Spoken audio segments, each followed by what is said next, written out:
there it goes. It started. It's going to be 30 seconds before anyone sees anything.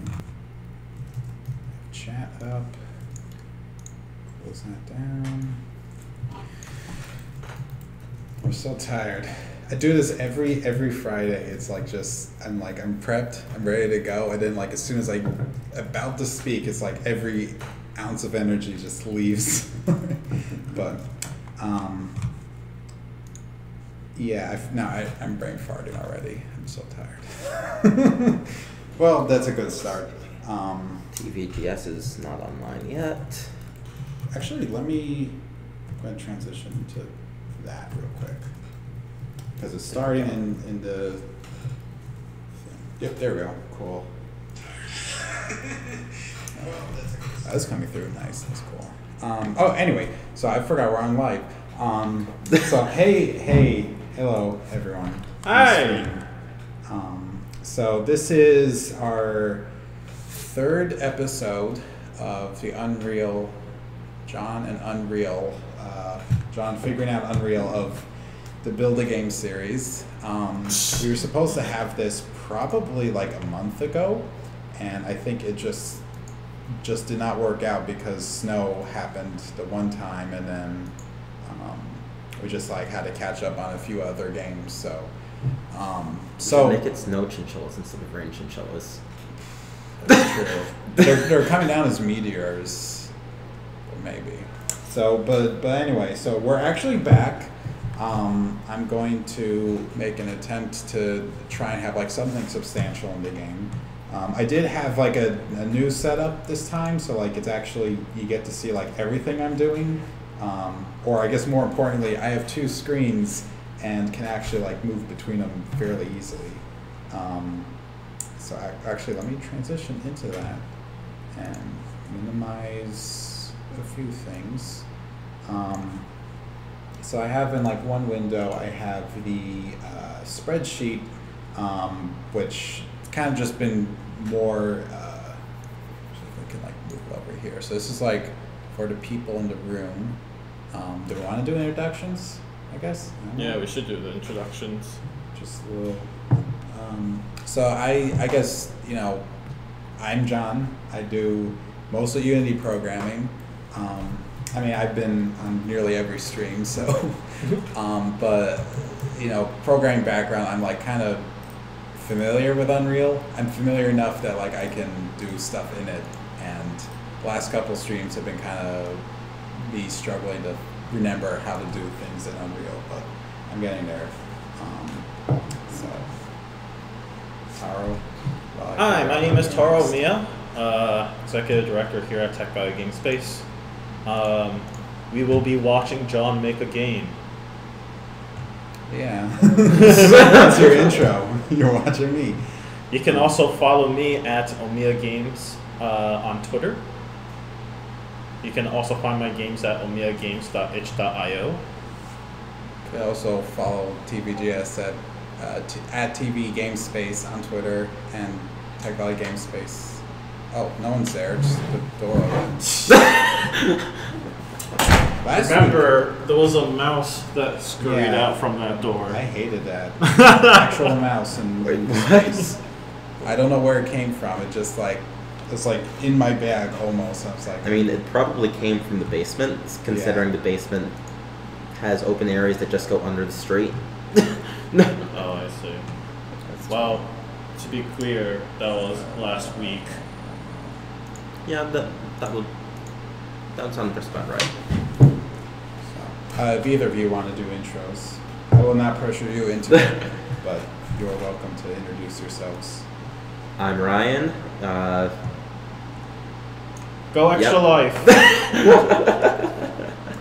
Yep, I am part of the Extra Life Albany Guild.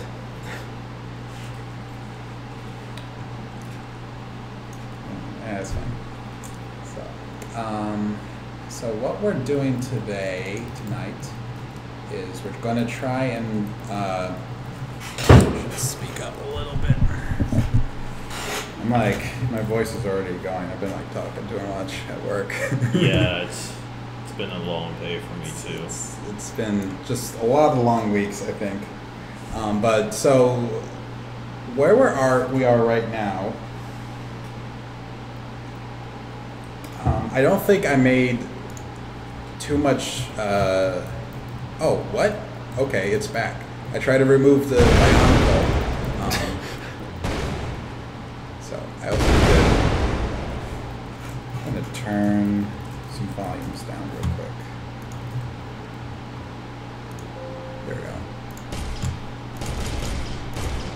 So we're at a point where we have meteors falling down from like one exit point. So we're kind of, I guess, we've been running with this idea of like chinchillas that,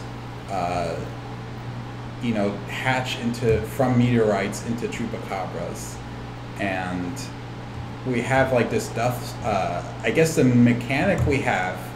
So that's supposed to be like 1.5 pounds of dust, which is what a chinchilla needs to be happy. So that's why pound sign. But the idea we've been kind of running with, I think, is like you have to keep hitting chinchillas with dust bats, otherwise they'll like turn into monsters and start attacking you. Is there a floating meteor? So this one was like an experiment, I think. So it doesn't. Oh, I guess it does have physics. Oh, ran out. So one of the big things I was trying to work on was like a spawner. So it looks like the spawner is working. It does not seem to be working in like any of the random directions that I was trying to do.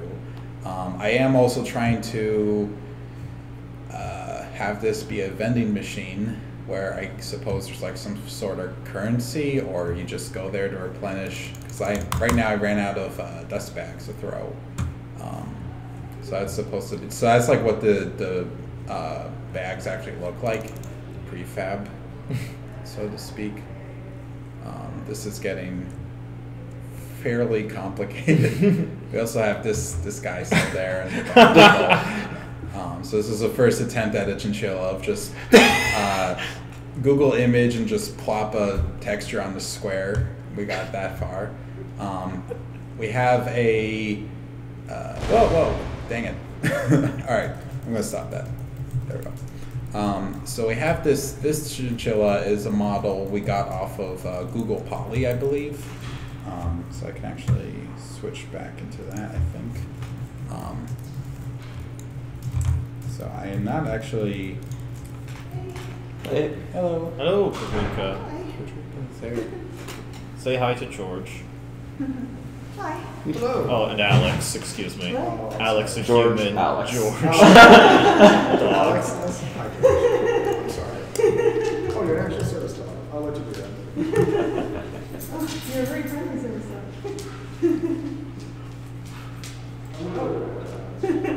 Easter rabbit. What? There's an Easter rabbit option. There's an No. Easter rabbit belly. Yeah, I'm looking at Google Poly right now. Nice. Um, Well, tis the season. I suppose. It is. Stereoscope. I'm just like looking at what people are doing because there's some cool stuff. I'm reminded of that Australian guy writing about a complaint letter So for have you been to our receiving. events before? Oh, cool. Well, welcome. We're on there? Oh, okay. So I'm looking at screens. I just realized no one can see what I'm looking at, so I'm No. turning that over. We just see the chinchilla. Yeah. So I'm just looking at Google Poly screens. Oh. Right. So those Said. there was a series of blog posts from an Australian guy who writes these really sarcastic and quite frankly rude emails to a lot of people, but one of them was about his son receiving a letter on, or was it from a school or was it just from some random pamphlet people were handing out? Anyways, one of those learn about the miracles of Easter kind of thing. And He said something along the lines of, "Yes, I would like my child to learn about how an Easter bunny dropped eggs on top of Jesus' head, because that's exactly what was shown on the flyer itself." It was just Jesus' head at the bottom of the flyer, and then an Easter egg, with clip art just placed on top of it. Oh, A little higher above it. And it's like, yeah, I would like to learn about the story of gravity and all that sort of stuff. And the flyer church responded with, "No, that we're not talking about how an Easter egg dropped eggs on top of Jesus' head." Then maybe somebody should design their flyers a little better. So I was just checking out. So I think actually, let me restart the game. What was I thought? So I think the first thing I'm going to do is first thing I'm going to do is actually remove this from the scene. I guess that's not going to let me, because we're not actually going to be using this Bionicle. Going to look in blueprints, models. Actually, I'll leave that. I have forgotten this. So this was a. Actually, let me make sure. All right, cool. We'll be checking back for the early moments of the stream. So I have like a different setup to catch everyone up. I have a setup where it's dual monitoring. So the stream is going to be like kind of interesting, I suppose, to see the frame rate. So we had attempted to import a monster, which, because of like how Google does their editor thing, like it basically imported a lot of monster parts. So it would be up to us to like actually configure that into something. So it wasn't like a solid model, it's just a bunch of like tiny little models like that, which is fine. Like, I mean, whatever they did, like they just made it probably just like upload it to Google Poly. But I am going to try and at some point track down a usable model for a monster.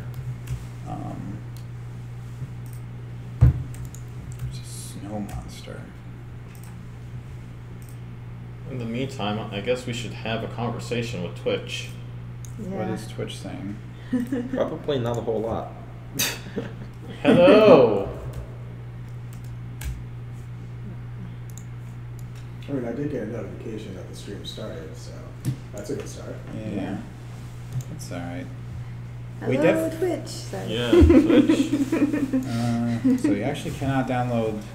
I saw one monster that looks really cool, but I can't download it. So, hey, Geek Power.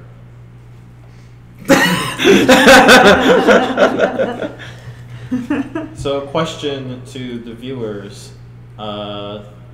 which looks like all three of us. It'll be me soon. Question to all three of us. What are your favorite rodents?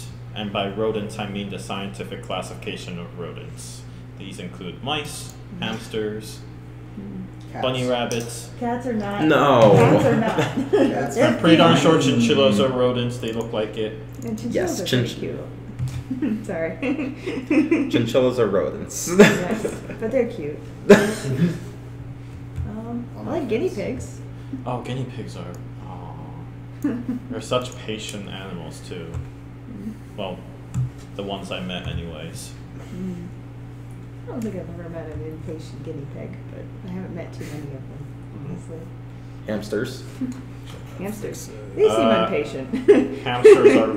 The females are incredibly impatient, and they will bite you like no tomorrow. True, I guess the 3 hamsters I have did sort of become cannibals. Oh, really? Well, are they cannibals or humanables?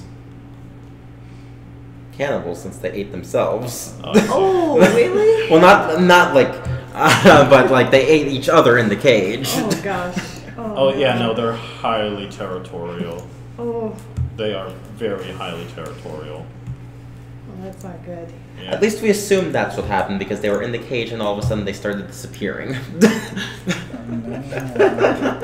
Okay, that makes sense. Yeah, if Nephron was on, she could probably tell us about stuff with mice. They also tend to eat each other. Yeah, do not put 2 hamsters in a cage. Do your research. There are very, very few species of hamsters where that is okay and permitted. And outside of... And good thing I didn't put 2 hamsters in the cage, I put 3 hamsters in the cage. They will rip each other apart. So I found out. Not in the slightest a good idea. No. Okay. You can tell I had to raise one. Let's see. They're What always else? cats. The males are ridiculously. They're oddly more cute in my opinion, despite the fact that they have, for the lack of better words, very large balls. There's no You other can tell way. they're males, huh? Yeah, there's no other way to explain them. The moment you lift them up, you immediately know, which one is a male and which one is female. It's so utterly obvious. I think we started with a female, 2 females actually, 2 females hamsters, and they were mean creatures. But what I meant to say was, like, there was a point where I think we were questioning whether they're male or female. Then we got a male hamster, and we were like, yeah, the previous 2 were definitely female, without a question. This is the most obvious of the obvious indicators amongst animals. There's very little subtlety in here. Yeah. The capybara. by the way. Capybara. Yeah, oh yeah. They're like, Right. is that like the largest rodent? Largest living rodent. It's Mhm. also the nicest. Yep. Aw. Incredibly patient. They're also scaredy cats too, which makes it funny. I have chupacabra on the brain, so like I thought you were talking about like chupacabra, and it's like, oh yeah, you know the nice No. chupacabras. No, You do no. not compare these to a chupacabra. Look at this thing. Look at it. Yeah, Tell I me know that's a chupacabra. that's a chupacabra. I have rodent blindness. I've never owned a rabbit, but I conceptually like a rabbit. What is that? Somebody just knocked on the window. Yeah. It is the first Friday after St. Patrick's. We're going to get a lot of that. Oh, that's true. I was Don't you mean the tempted- first Friday before St. Patrick's Day? Before. Whatever. Yeah. It's You don't know what St. Patrick's is. I am Patrick every day is St. Patrick's Day. That would be if you were sane. You are the opposite.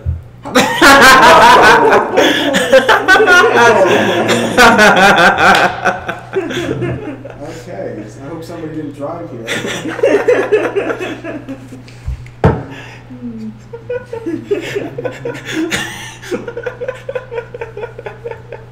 Zoe audio recording. And witnesses. Darn it. Figure that part out.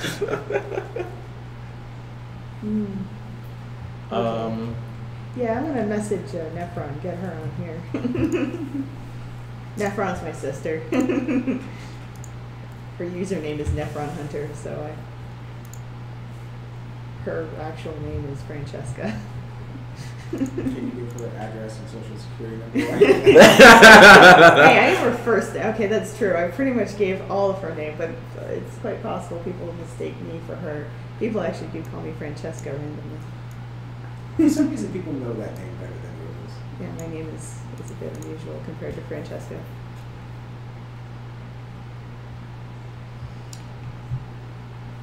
She gets a real kick out of it. I don't know what I'm looking at.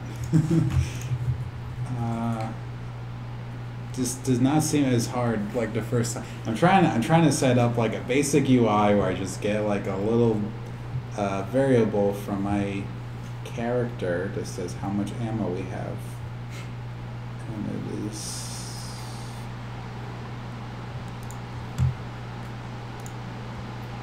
Interesting.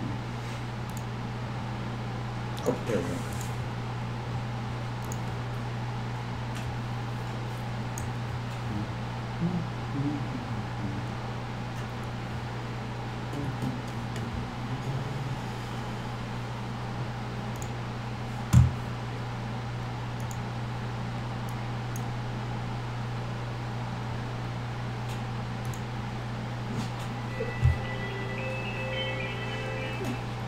But no worries.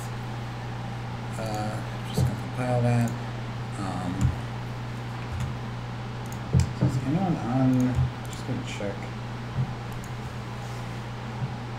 So yeah. First thing I'm gonna try and do is get something. What time is it? So 8:41. 8:41. So one of the things I want to try to get to tonight is like have an actual like working mechanic. So I'm hoping I can like incorporate a few suggestions in there. There's no cars in this game. Why do we need a mechanic?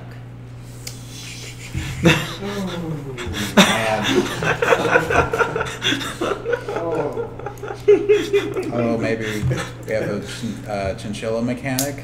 I don't know. Just went right past that. We're gonna work with it. Maybe. I need to see if I can. A chinchilla mobile? No. Chinchilla no. Well, that gives me an idea for. Put reels on the chinchillas. What if? Oh no. What if?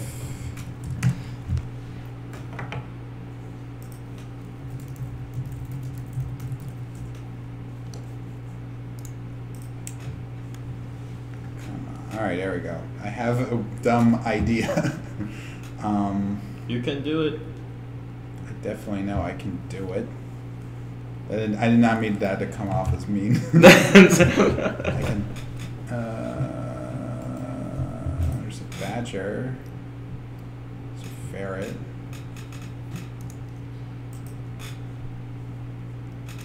I need to download.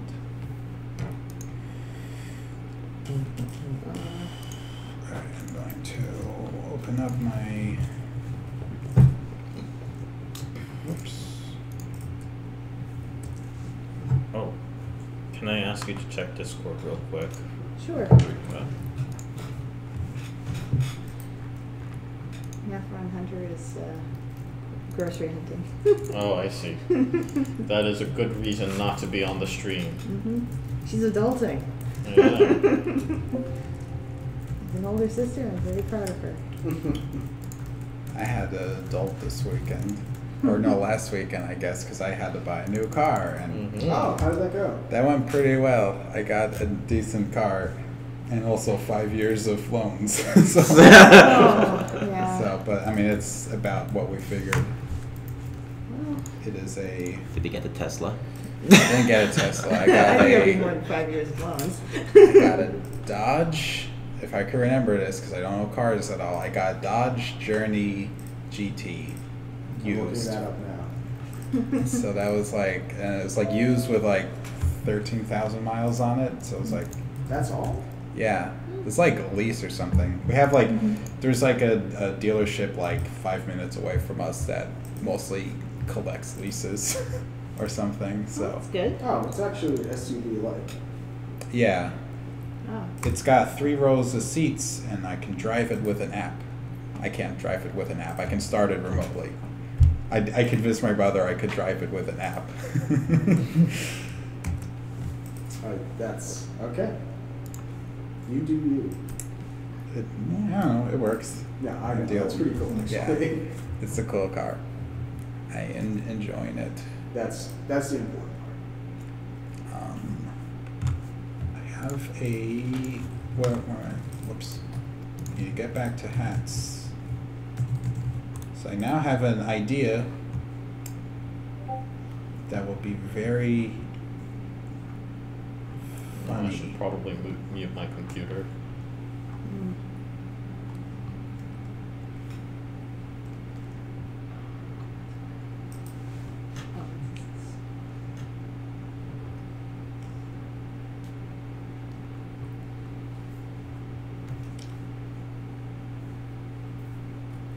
Ground sloth.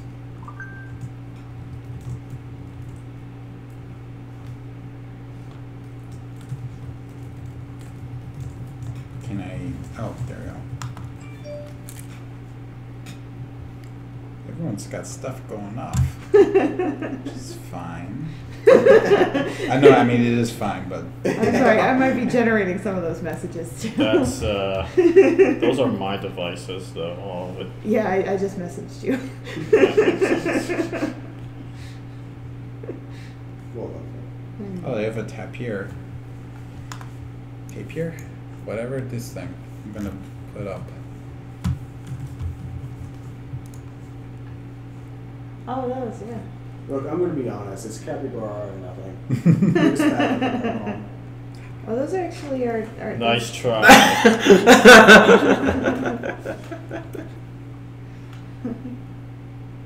Nice try. What?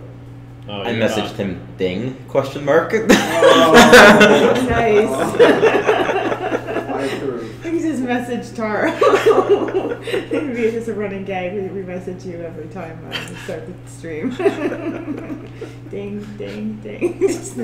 That's a good idea.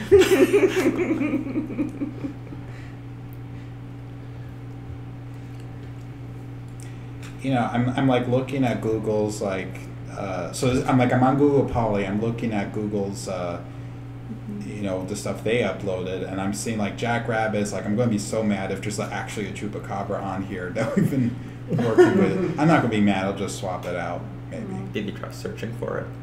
We did try, I think, initially, I but do recall that we did try the first stream. so much. Oh, On Google Poly, I thought Google Poly was just like. I thought Some Google things Poly didn't didn't go exist through? when you first started.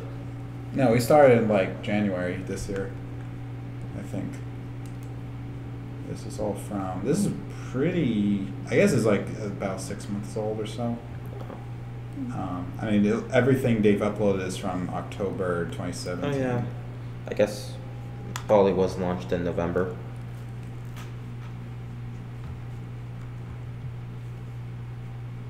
That makes sense. They preloaded a bunch of stuff. Google was probably dog fooding it beforehand. Boy.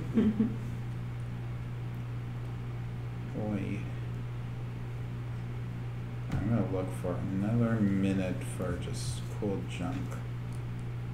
Then I'm gonna start doing a thing that I know I can do fairly easily. Oh, it's called surgery. surgery? Surgery.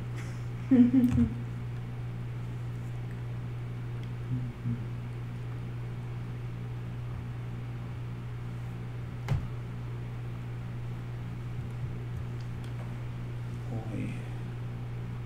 So we had a pretty pleasant podcast yesterday. Pretty Oh, yeah. happy with that. Yeah, it was a good podcast. Hmm. Fun discussion. Political Mhm. games. Absolutely. I expected everything, but it was civil. I think we mostly do that around here. I think. Yeah, I think so. We're a civil group. Yeah, I was pretty happy with how it went. We haven't, the next game club game has not been decided yet. I saw something about Anthony. Yeah, Yeah. Anthony's the one. Anthony is the next host. After a long hiatus. Yeah, I think his I don't know what he did. He did He did Another World. in 2015. A return of the legend. It's been a very long time. Yeah. All right, I am not. I did find the Chupacabra model not on Google Poly. I have no idea what the usage of it is. What website is that? 3dcadbrowser.com. If you message that to me on Discord. Do you have my Discord?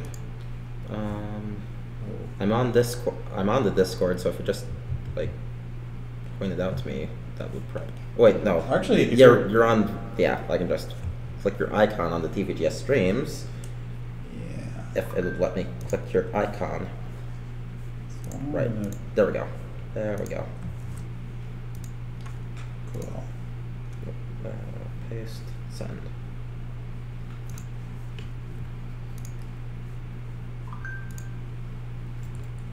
Take a look and see.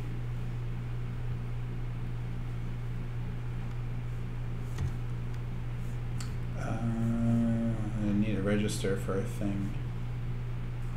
Also I'm not seeing like a license. I'll leave that for later, I suppose. I will try and figure out. So where are we? So I have a goofy idea. Always a good idea.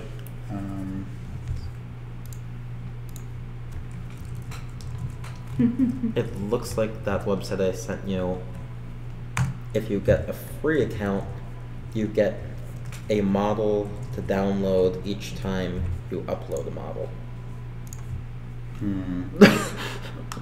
Well, I mean, it's usually how those sites go. But the big thing is, like, if it has it doesn't have like Creative Commons license or something. Since the intention will be to upload this game. Oops.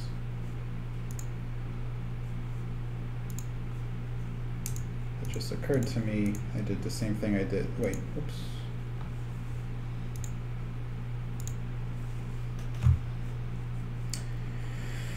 Boy.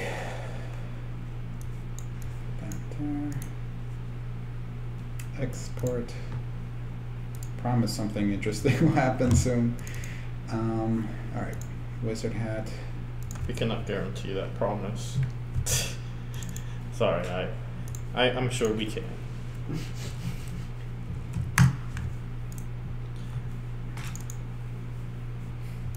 Remember, you can always ask me for criticism. I'll recommend your criticism. Very constructive. It's Ludum season. We get a bunch of people looking for your criticisms. Yeah. Oh, right. That is on April 20th. I better write up a flyer for that very soon. Oh, yes. I am in the middle of setting up this mobile device. So, one thing at a time, Tara. yeah, I know. Goodness. Yeah, that's April 20th, right? Ludum Dare? Yep. Jeez, that's like coming up fast. When was the last one? That was like December. Yep. Right? Yeah. Yep. Okay. First weekend in December. Maybe I should take the day off again. I need to check if that's going to I don't think that's going to conflict with PAX East. I don't recall it doing so.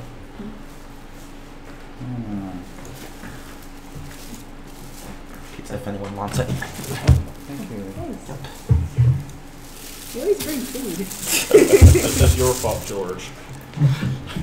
I'm going to just move that away from the mic. A running joke I have with my roommates is that I'll blame it on something that cannot blame it back on me. We had this thing when we were, me and my brother when we were younger. We were super into Slender Man, and we had this thing where anytime something would go wrong, we're like, it must be Slender Man. So it's like, oh, my toast is burnt. It must be Slender Man. I tripped down the stairs. It's just like any conceivable thing would be the Slender Man. That is a lot better than all the murder stories, but anyways. Yeah, that's like a weird turn for that whole, I don't know. I was going to say like canon for, but I guess it's like just the culture of Slender Man. I've been trying to like, that documentary's on HBO or something, isn't it? About the girls that that stabbed their classmate as a offering. That's so weird. That was upsetting. Very.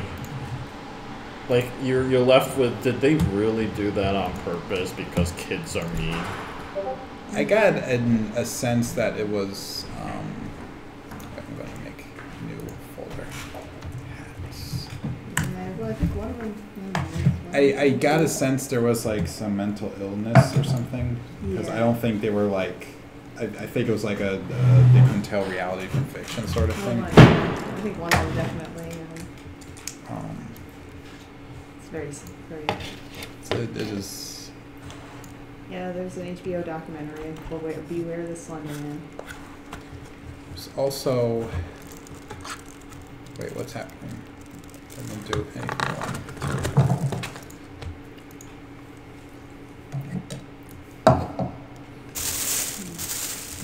Come on. Oh, there we go.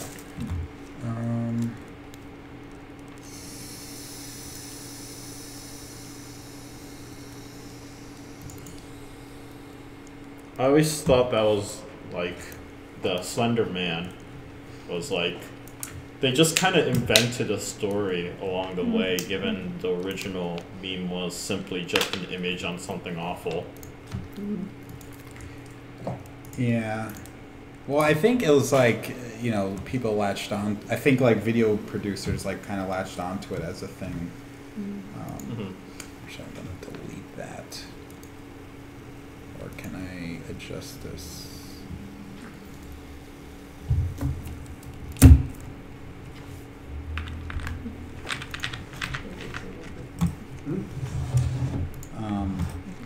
Yeah, because like, you know, we got into it because there's like Marble Hornets, which was like super big. And then that kind of like fell apart as a thing. Yep. Or I guess, I mean, Marble, I don't know. I could get into Marble Hornets talk. Oh. Which was an interesting web series. I mean, I guess, I don't know. I guess it's not like the first web series to do like handycam monster thing. But it was definitely, I think, something that helped like propagate it, I suppose. I'm actually, alright, whatever.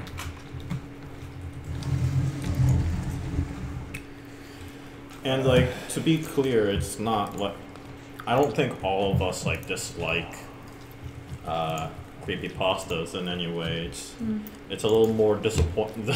The whole Slender Man thing just comes out as sour because of the story, less so than throughout the entire birth of it. I think there was a legitimate amount of creativity behind the lore and that kind of stuff. I don't think it's like slowed it. I mean, I don't associate the Slender Man with those with the girls, but it's just like a thing that comes up. Yeah. Yeah, it's not. Yeah, good to keep that in mind.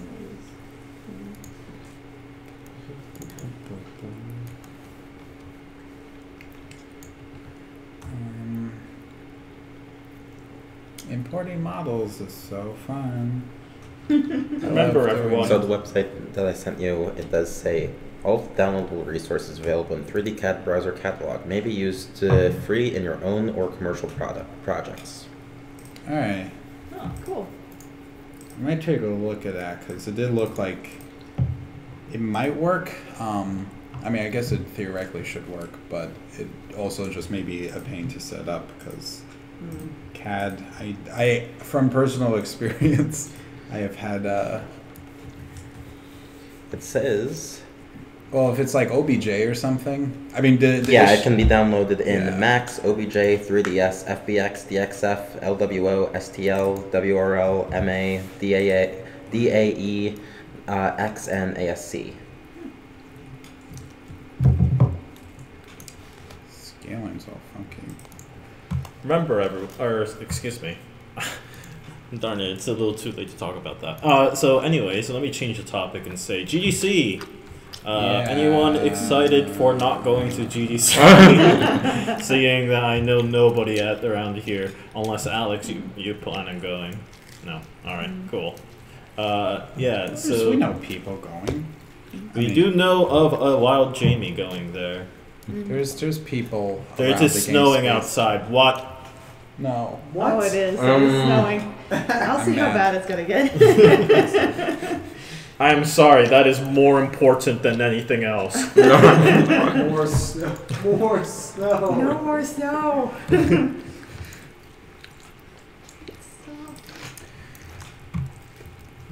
we just surrender at this point? It feels like... I think you just lie down and the snow will, cover you and then it'll be gone. Okay. It'll melt and it'll disappear. No, that's not what'll happen. That's kind of a creepypasta kind of thing, isn't Yeah, that was a little dark. it? I'm sorry. No, it's okay. I'm gonna try and fix something.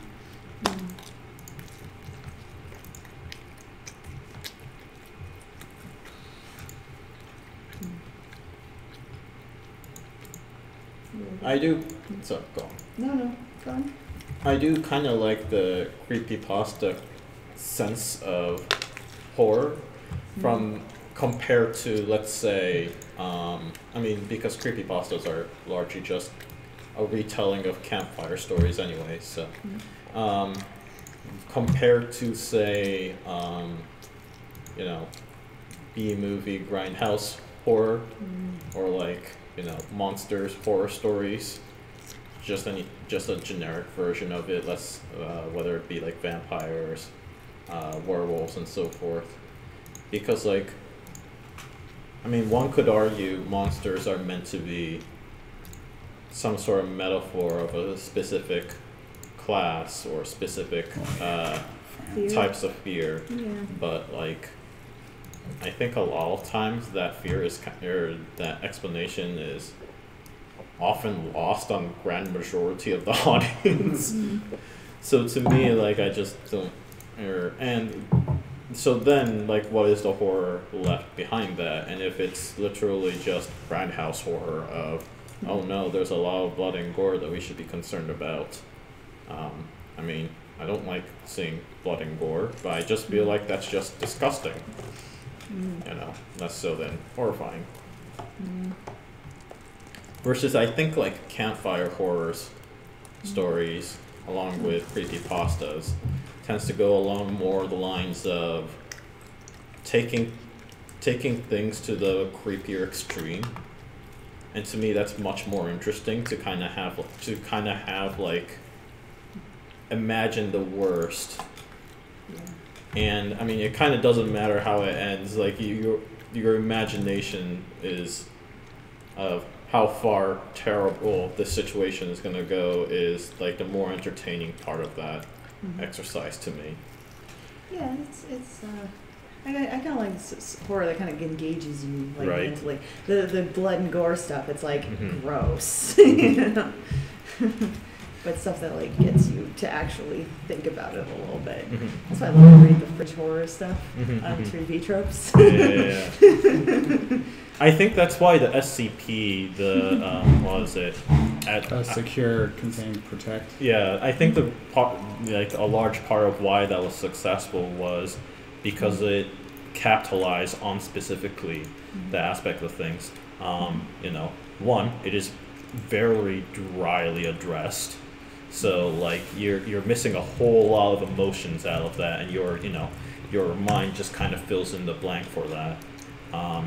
And there's a lot of redaction, so like you're left thinking, questioning, like, what was the redacted details, and so that kind of makes it all the more creepier. By the way, so if those not in the know, the SCP style of horror is it's a bunch of science reports on paranormal things. It's a wiki, actually, so it's just a whole series of stories. And it's great because a lot of the better ones, in my opinion, starts off with things that are like completely normal, you know, nothing particularly interesting about it, but then they take it to the horrifying extreme, and you're like, oh no, what have you done? For example, there's one about a toaster. Whoever owns that toaster starts to behave and they start off with, if you are within the vicinity of the toaster, they make observations about the fact that you start speaking about the toaster as if it is you. Like, anything that you describe about the toaster becomes in first person. And at first it's like, wait, that's it? And you might think, oh, okay, but then it starts getting creepier. It's like, we tried asking one of the, one of our not cellmates. In the lore, there are these numbered people that are originally convicts that are incarcerated or whatever. Anyways, so one of those test subjects, so to speak, gets a particularly prolonged experience with this toaster, and it starts getting creepy. Like he started acting like a toaster. Started attempting to plug his finger into the outlet. Started stuffing toast, a ridiculous amount of them, inside his own mouth. And it's like, oh no. Oh no, you are taking this way too far. Now, is that the story you're telling? Or I was about to say. I think the hat is cute. It's an amazing choice. We're gonna have multiple hats. Have randomly generated hats Randomly generated hats.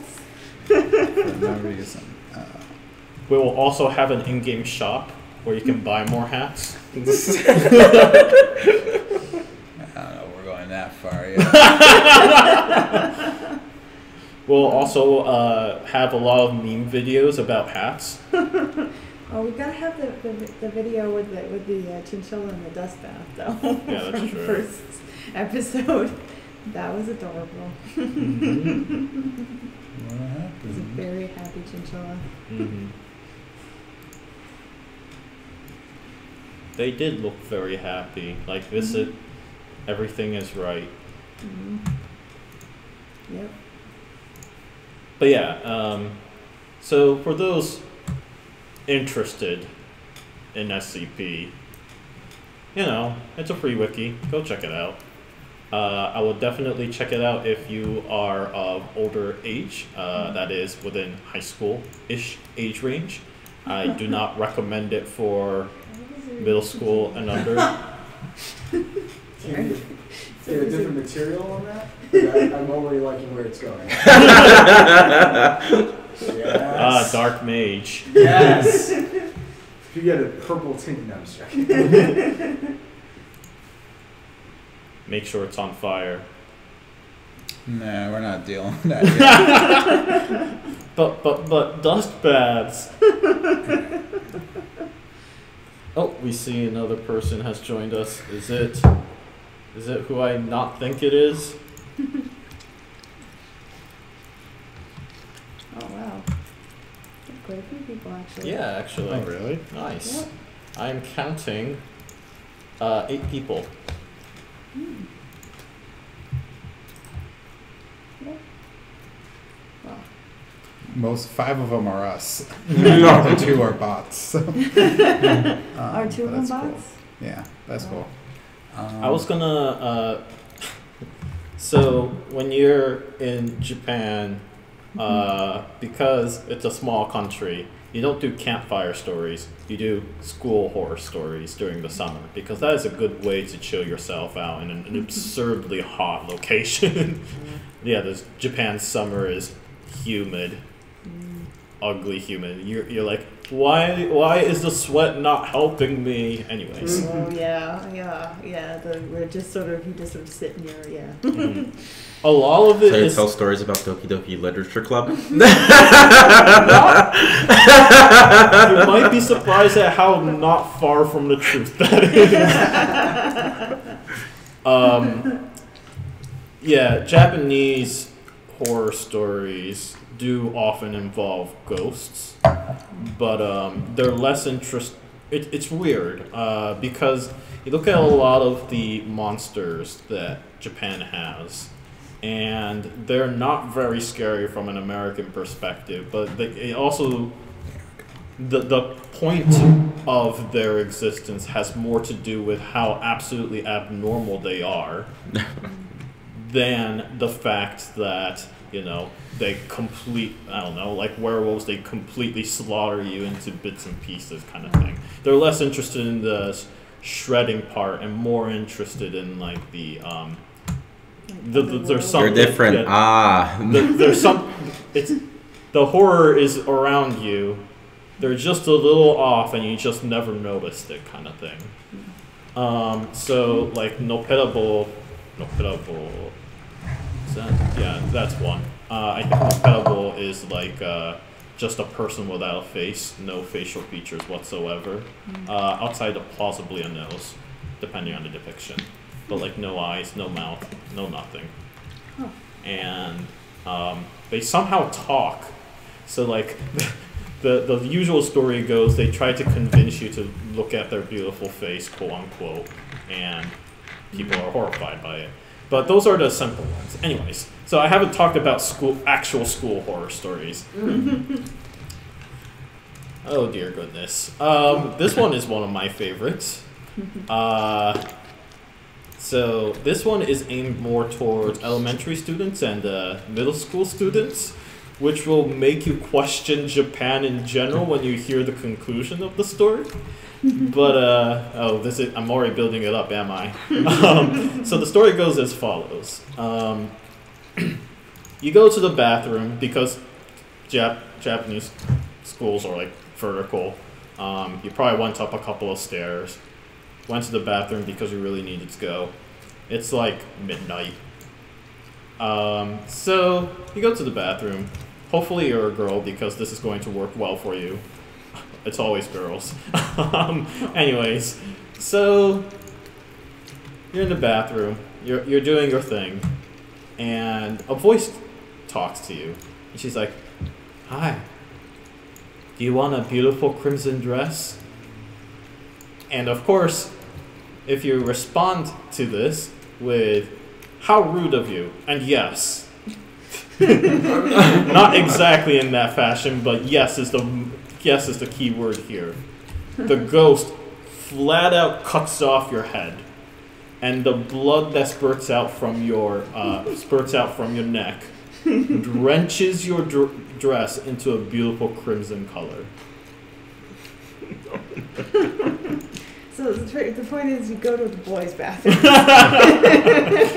If it's that late. That is the moral. Remember, though, if you are wearing purple, she will not come. Really? It's really obscure. I don't understand why. Huh. Purple. Yeah.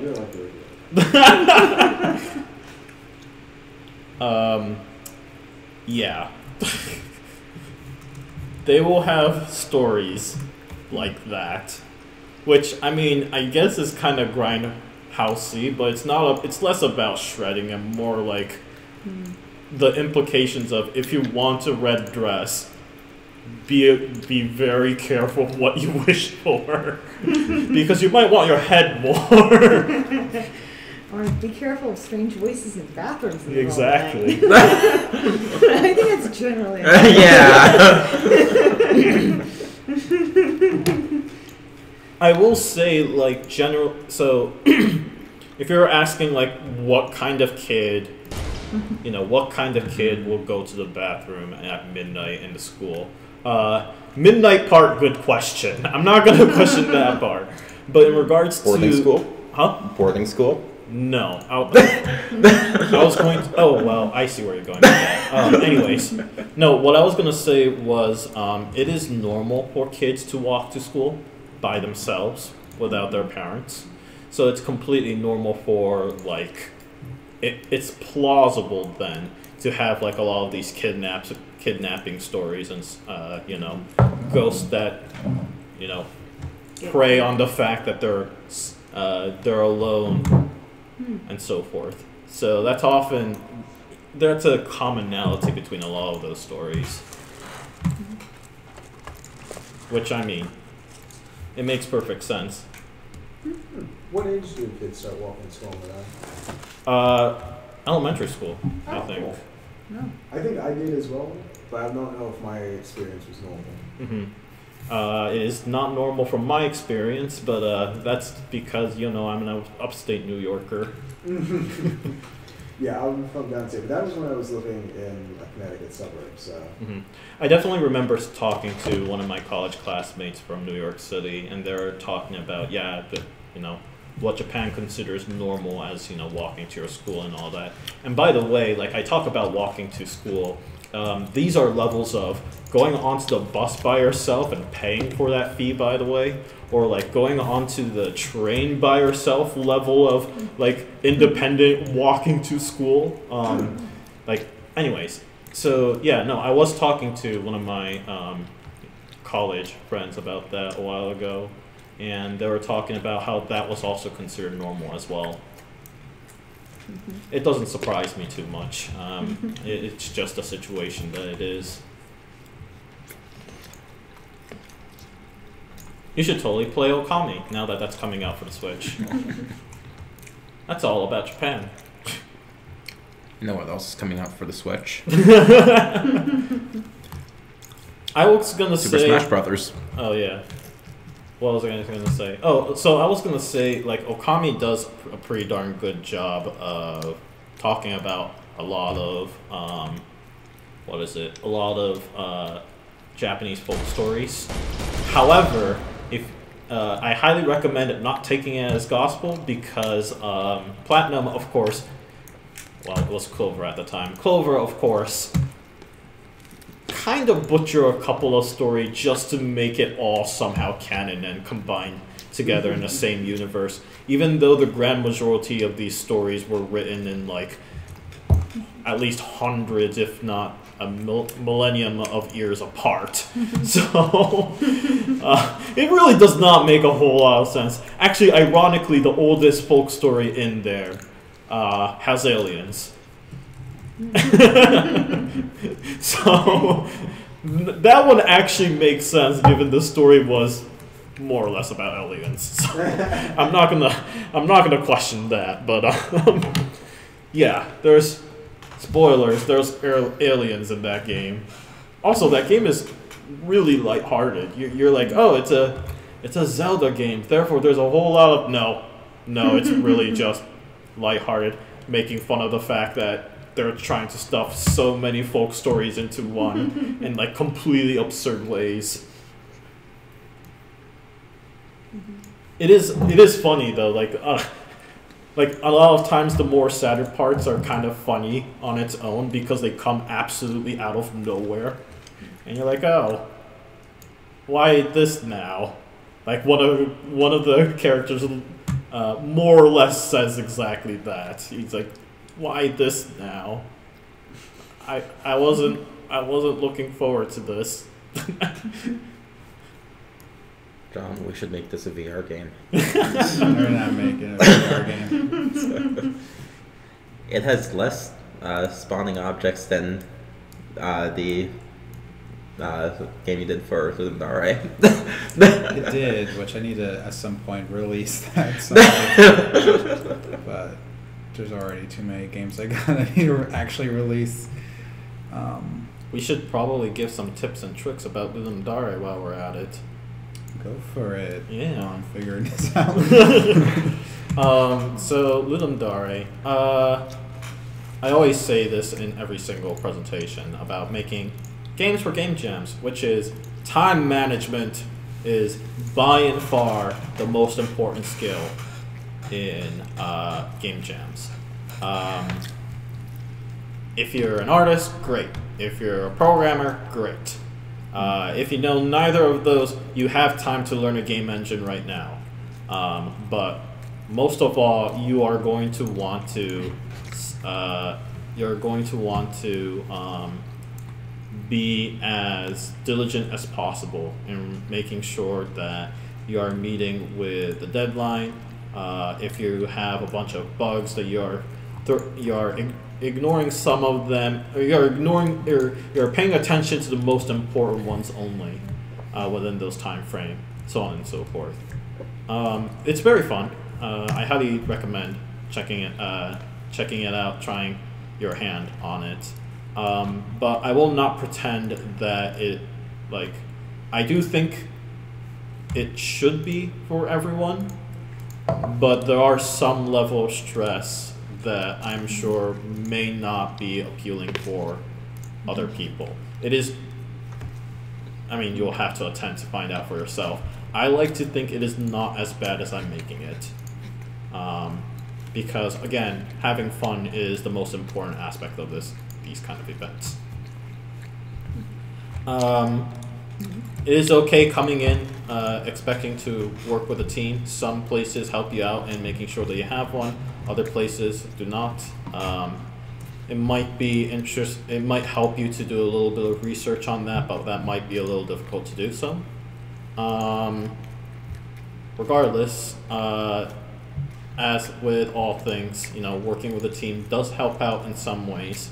I will also say that you should keep in mind that the number of team members in your team should be kept to a relative minimum. I like to prefer working with a group of 3. A group of 4 is also fine as well, but once you start getting into 5, one person will have to be devoted as a manager sort of role and making sure that everyone's keeping busy. Obviously, if you're going to be in a team, you're trying to cover somebody else's weaknesses. So, if you're a programmer, it's a good idea to pair with an artist, and vice versa. If you're, an audio designer, so on and so forth, those are all really good things to keep in mind. I would highly, highly, highly recommend to learn a game engine regardless of your skill sets. As a programmer, it'll save you a lot of time. As an artist, it will also save you a lot of time. So on and so forth. A lot of game engines nowadays can allow you to make a game without needing to learn how to program. So, that's awesome. I am first to say you don't need to program at all. You don't need to learn programming at all to get started on making games. However, I would say that if you are just starting to learn a game engine, cater your expectations accordingly. It is your first time working with it. It is bound to be a little crazy somewhere along the way.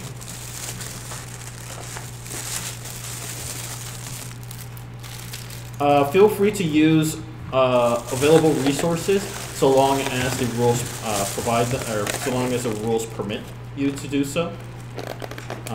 No reason to reinvent the wheel.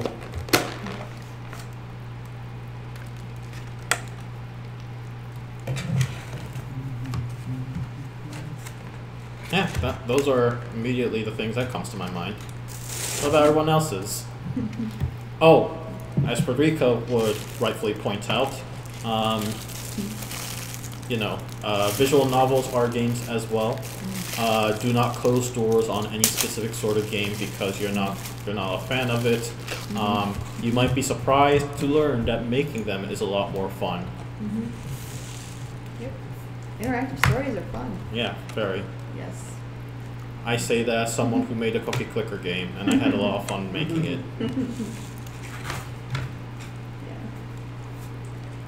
There's nothing wrong with that, in my opinion. If anything, you brought more art to the world. Yeah, if you're looking for assets and help understanding learn how to do stuff, we have a lot of stuff on our website actually.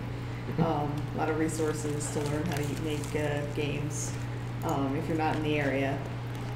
So if you go to techvalleygamespace.com, click on the Learn link. That's up on the top. There are tutorials on how to do all different kinds of aspects of game development, art, audio,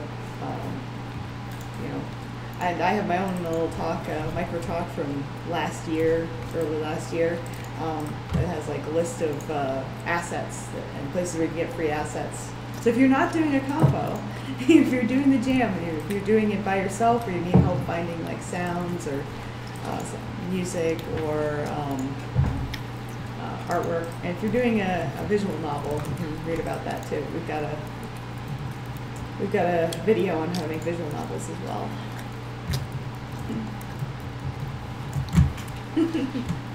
Plug for our website. Everything on it is free. Yeah. We want to help you make a game. Any kind of game.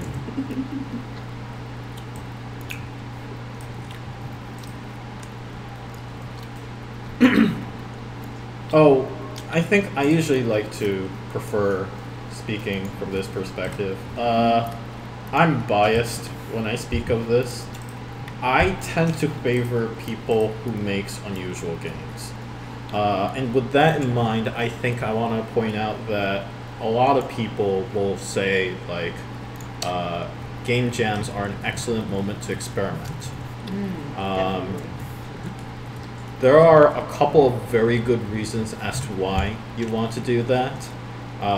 But like I said, I am a bit biased when I speak of this. There is nothing wrong with trying to hone in on and improve a specific genre that you happen to be especially good at making. I do know I know of exactly one anecdote, in fact, of a team that focuses solely on like one thing. And that's totally okay. That's a viable way of doing game jams as well. However, attention, if you want the attention, fame, and glory, then doing something weird is probably going to be the more likelier path to succeed in that specific perspective.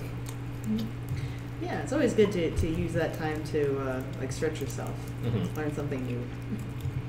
Again, I confess, I'm being a little biased when I speak of this. You do your thing, you do you. Well, there's a lot of different ways to like stretch yourself. Even if you do a particular type of game, you can do something new with that particular type of game. So even if you're staying within a certain confines, you can still stretch yourself. Try something different, some aspect of the game development that you haven't done before.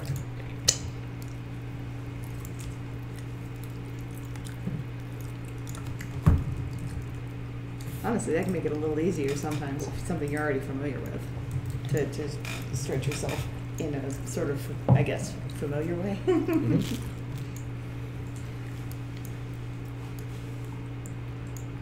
Don't try to do too many new things at once, though. Oh yeah, no, definitely. I have done that. Everyone have their own different ways of making games. Jamie likes to approach his games with coming up with all the ideas and honing in on which ones are the most important. I take decidedly the opposite path. I start with something absurdly simple, no end objective or anything, and then start inventing the details during the development and try to come up with new ideas as I go along. Either way is totally fine. Whatever happens to works for you, go with it. When I say like whatever happens to work with you, if this is like your first time making it, you're bound to not know. You're going to learn a lot about yourself when doing a game jam, in short. No fret. I would definitely recommend participating in multiple game jams and kind of changing your strategy each time you go and see what works for you. Like I said, it's a great time to kind of learn a little bit more about yourself and in a lot of ways what you do well and what you don't do well.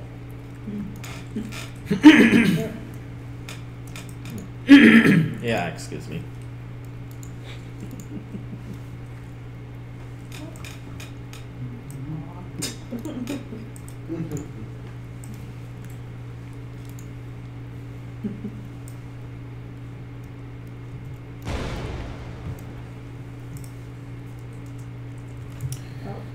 You got some rocks falling from the sky? It's funny because I just started writing a description. It's the apocalypse. It's a what? It's the apocalypse. Of course. What else would it be? Intergalactic gold rush. Yeah. Pretty good way of describing that. Try to survive. Looks like it stopped snowing. Well, that's good.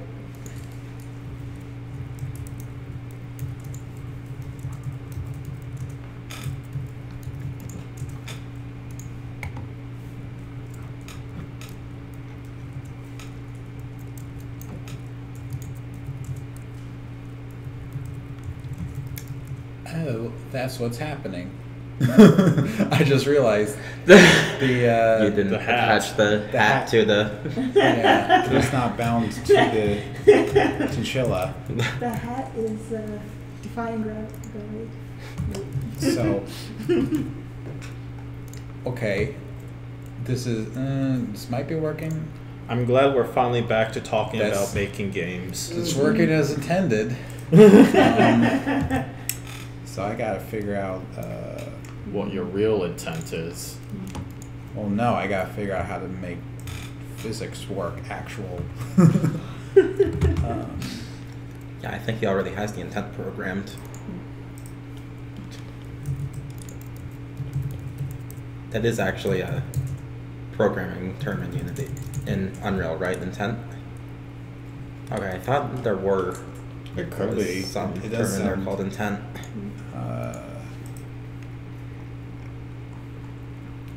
Entirely possible. I think I know what I need to do, but it's going to be very.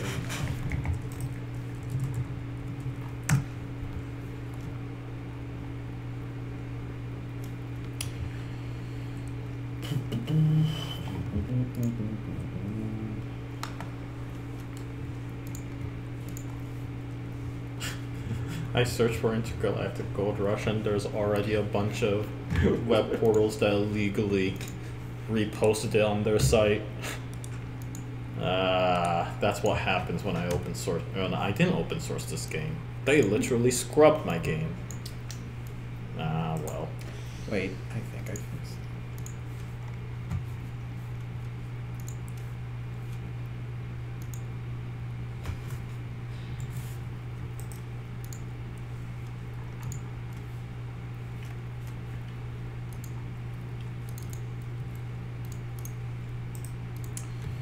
Boy.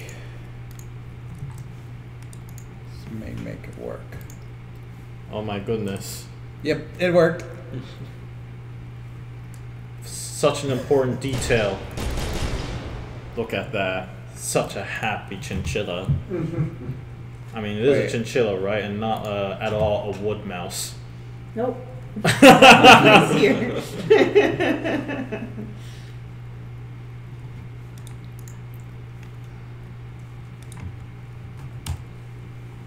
There we go.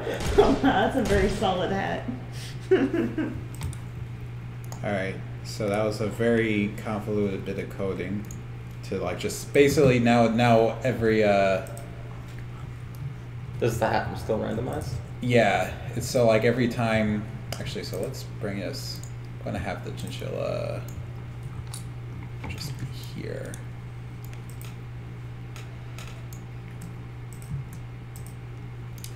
Wait, how do I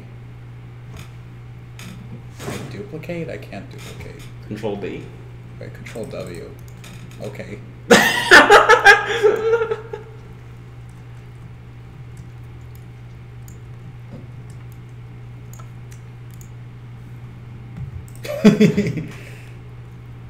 Look at that.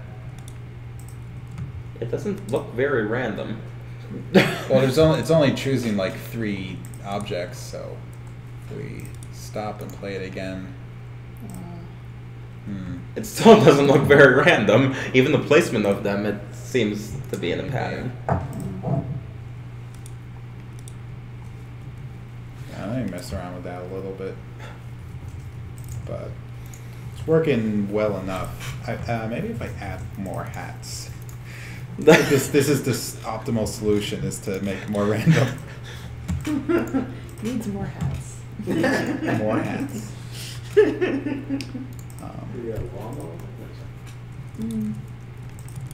I mean, hey, that's what Valve does when they run out of ideas. Yeah.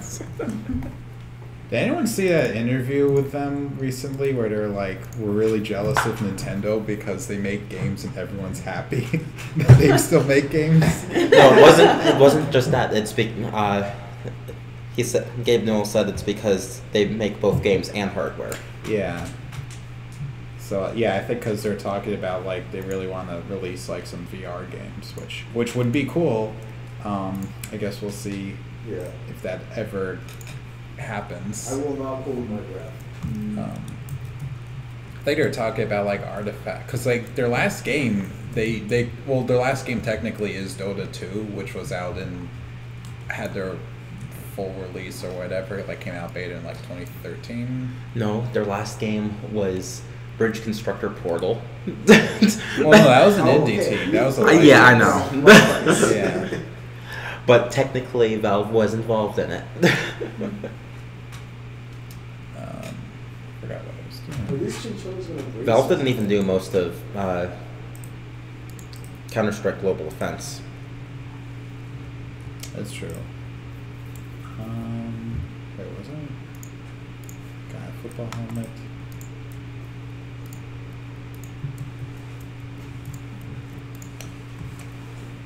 But Thanks for coming by. Ah, yes. yes, what? That was almost a. Oh, that's kind of random. Oh, they all have different hats. Now I Yeah. understand what was going on. Yeah. So now it's like random hat they get to Wow, I love differentiate. the hats. The hats are deflecting. Wait. The hat has invisible shields.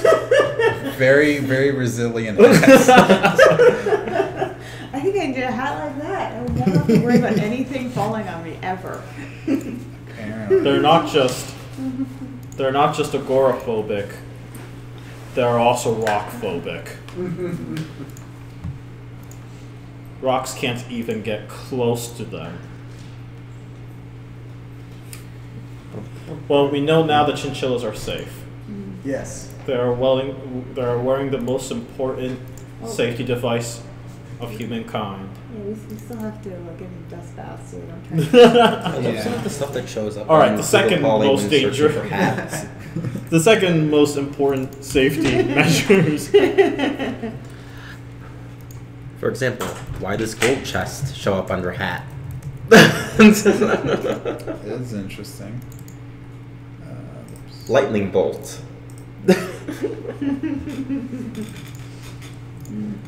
Volcano with tent.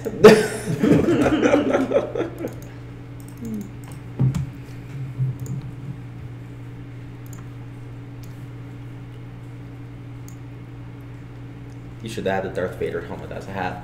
Maybe. Oh, I'm iffy on licensing.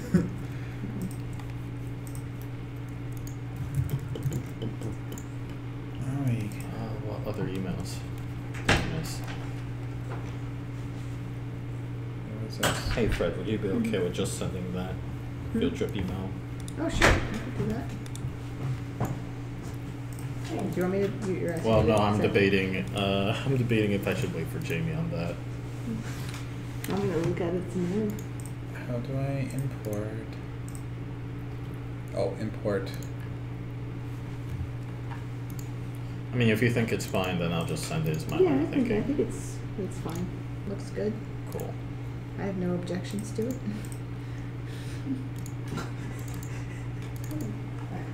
I can Comments. read it. Don't read comment sections. I'm not going to read that. This one's reading that.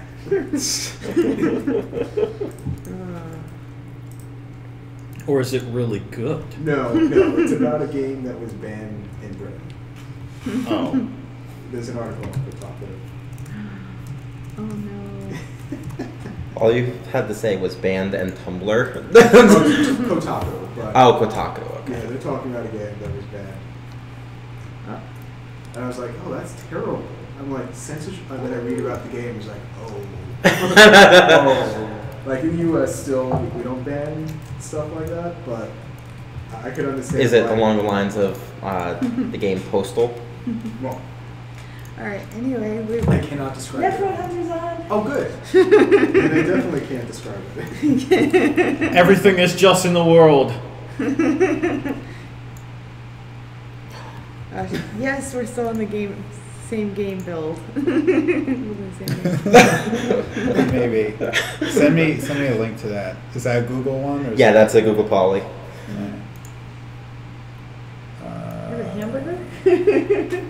Oh, it's I'm actually trying out. to. I never expected Ghost of Tale to ever come out. I am wrong. I am happy I'm proven wrong. What are you doing? Dang it. Wait, there's a Burnout Paradise for remaster? Oh my goodness. I I really want to have it right now. This is gonna be a Pizza, right? problem. I know I had dinner. I'm just this is just fat. I might take some. And there's cinnamon bites. Oh my god. Oh, Me too. The burg encompasses. Oh god. Oh It's God, like. what is this? What happened? You just made an octopus burger. oh my goodness. That had a limited run back in Japan. I was about to say they did. I've seen Was this that article squid ink about or Yeah. something like that? Can I reduce Oh wow, there's this? plenty of pizza. Thank you. No problem.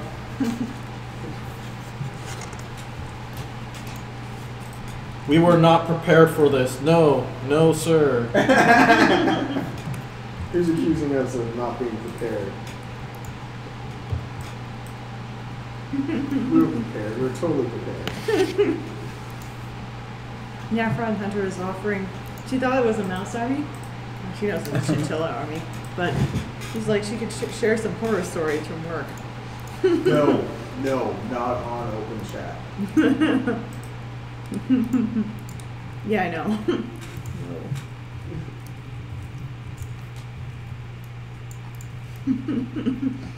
Yeah, pre-prepared to mod ban or whatever.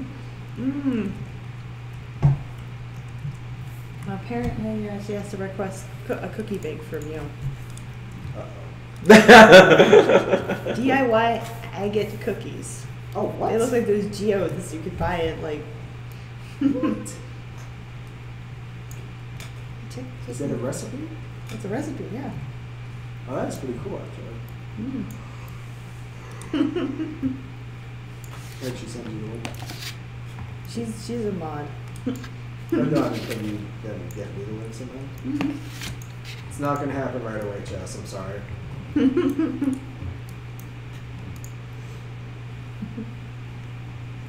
I work for the state. They own him right now. I got out early today at 7.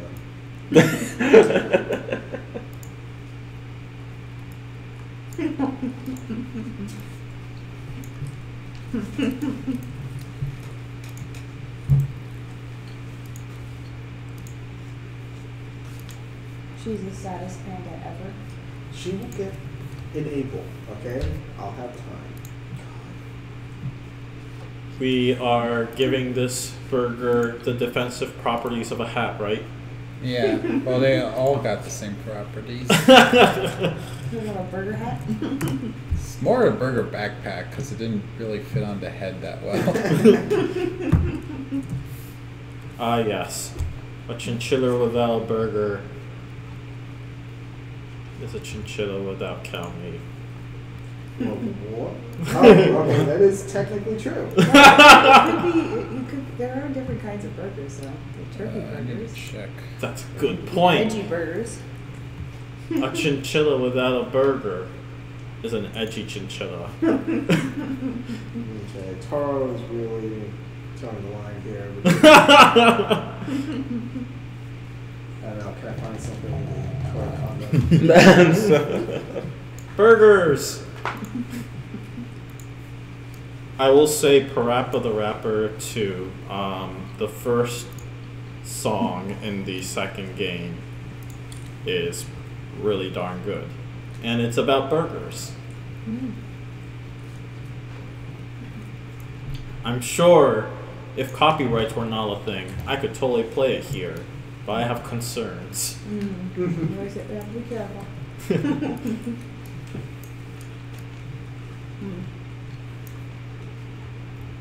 Go on. Nefron Hunter was like salmon burger. Before that, she was like, "Ew, why would you adult like that, Patrick?" What? She's judging your life choices. What life choice? Yeah, working late. Oh, I'm sorry, I have a job. A real one, finally. Burgers, burgers, it's all we have in mind. There are some fantastic lyrics in there, such as, "My buns are very toasty." If you're curious, yes, they're talking about burger buns. Red, Yeah. in other words. Let's go with that. They literally are, by the way. Oh, the more you strenuously argue they totally are. Yeah, whatever. They literally are, is what I said. And I am using the word literally as its proper dictionary definition. So you aren't using literally figuratively. They're talking about burger buns. Chinchilla army. This Now was a you good just choice. have to. Now you just have to rotate them on the, I presume, x-axis at a random degree, To do what? so that they'll spin around. So that they'll start up on looking at a random direction, facing a random direction. Well, I think they're going to have them just spawning from there, maybe? Oh, okay then. I don't Never know. mind. You can completely disregard what I said. I don't know. I'm trying to figure out, like, what is the best way of moving forward, because I need to... I appreciate the You fact should that the probably make hats them, like, was a hop more around. important mechanic than Yeah. than everything else. It was. You should make them I like approve hop of your around. choices. Yeah. Not necessarily like AI, just sort of like have them just randomly hop about. Maybe. Yeah, that could be doable. I do need to... So what time is 10? Nearly 10. That might actually... So... Actually, yeah, why don't we do that? Because then we'll just have like little... They'll move around a little bit. Need to look up some things. Real... That's...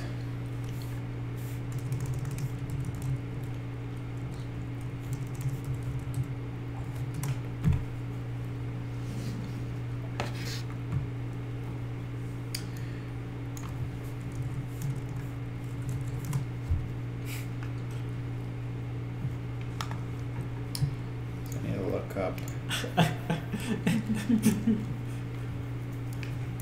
What's so funny? I read the comments. Oh god. You went to the article I was talking about. Yes. Okay.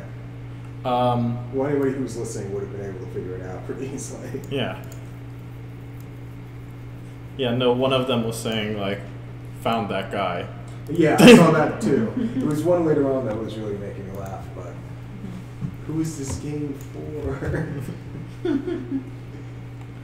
By the way, I appreciate the person who commented found that guy, Yeah. because even as someone who actually, was raised and kind of have a better understanding of Japanese culture, my perspective is, yeah, no, it's still ugly there too. People would still consider that ugly there too. That was just me laughing at the headline. Like everybody, do you want to see what we're talking about? Yeah. Is the stream shareable? I Do can't not look talk about it. We are breaking the code of conduct here. We're not. We're not, because we're not actually talking about it, we're just talking about reading the article. Let me just. I think for Frederica, she's just gonna roll her eyes when she sees it. Yeah. It's that kind of thing. It's not really hugely offensive. Well, I mean, it is hugely offensive, I guess, if you look at it from one direction. Okay, fine, it is hugely offensive, but like, it's not the kind where it will make people go like, haywire. It's more the kind of thing that will be like, this again. Okay, yeah. Look at the comments. All right. You'll see why we're laughing.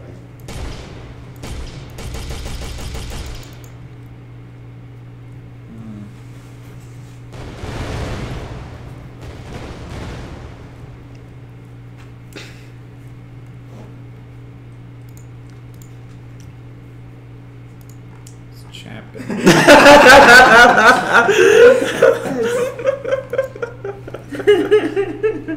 Do you feel better now being in on it? No.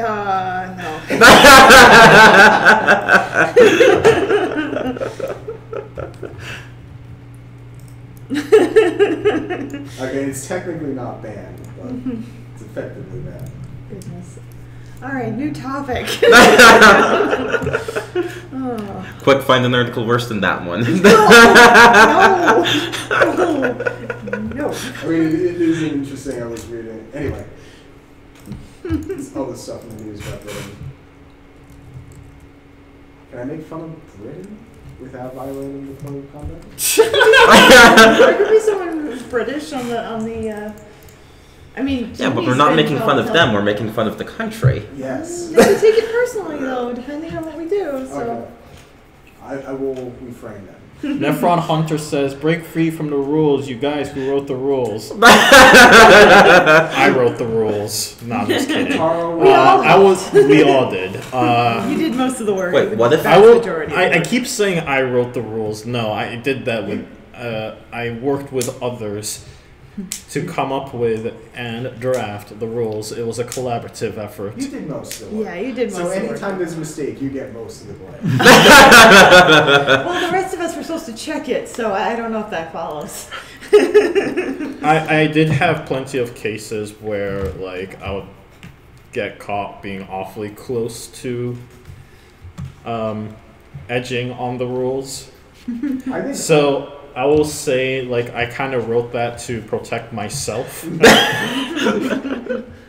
So, like- convenient that your behavior is just on the right side of the rule. So if we're not allowed to make fun of Britain because people from Britain might be watching, what if we make fun of an alternate reality Britain? So we started playing Civilization. And, wow. The British Empire, Oh. ruled by Genghis Khan. Queen Victoria and her nukes. Oh my goodness. That is an interesting game. I remember when you used to play it pretty regularly. This was back in Civ 2 period. Right. Civ 3 really ruined it for me. Can we talk about Civ 4? Well, Civ 4 wasn't bad. I don't know what versions of Civ people have played. I have never forgiven them for going 1 unit per tile, though. I'm looking right at you. Right at you. You're not supposed to make assumptions. Well, no, he's right in the middle area. That's why I'm looking at him. But it just happened to be funny. It's like he knows I'm looking like right into his soul. I'm going to blame him for something he had nothing to do with. Uh-huh.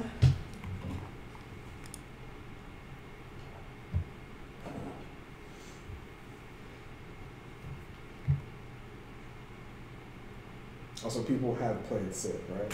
Some version of it? Yeah. Oh, yeah. Last one I played was like 3 or something. Yeah, okay. I probably own 4 and 5 and possibly 6 because the humble bundles. Yeah. Oh, yeah. Bundles. That is the only reason I have any Civilization games. Patrick got me started on Civilization back in college. Sorry. Yeah, that one didn't stick though. I'm sorry. Not like a Venom. Not like the ground.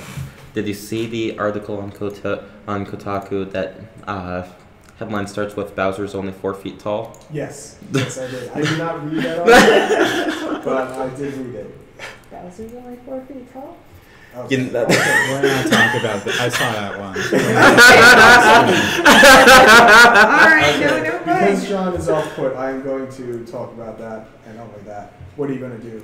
Give me a warning? Oh, look, there's a new enemy. It's called a Patarik. Well, I'm It is offended a- by that. Blob thing. Okay, that is It's a offensive to my people. Jerks everywhere are going to hear about this.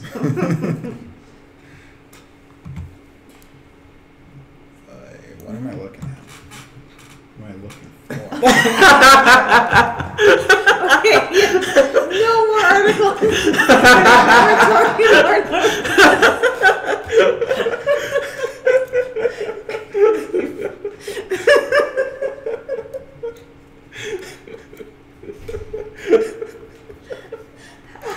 How is it? You don't know. She asked, you all heard her ask. Yeah. don't know. Basically using the same principles as like doing all like figuring out all the physics in Star Wars movies. Okay. Okay.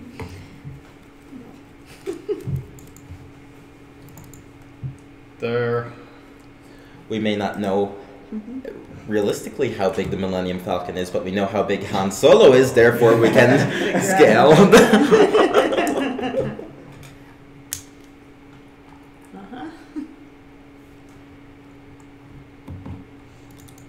Where's the build a game card on Trello? I don't know.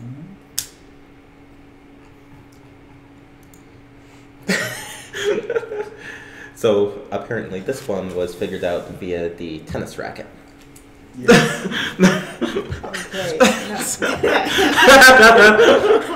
No, this is clever use of math here.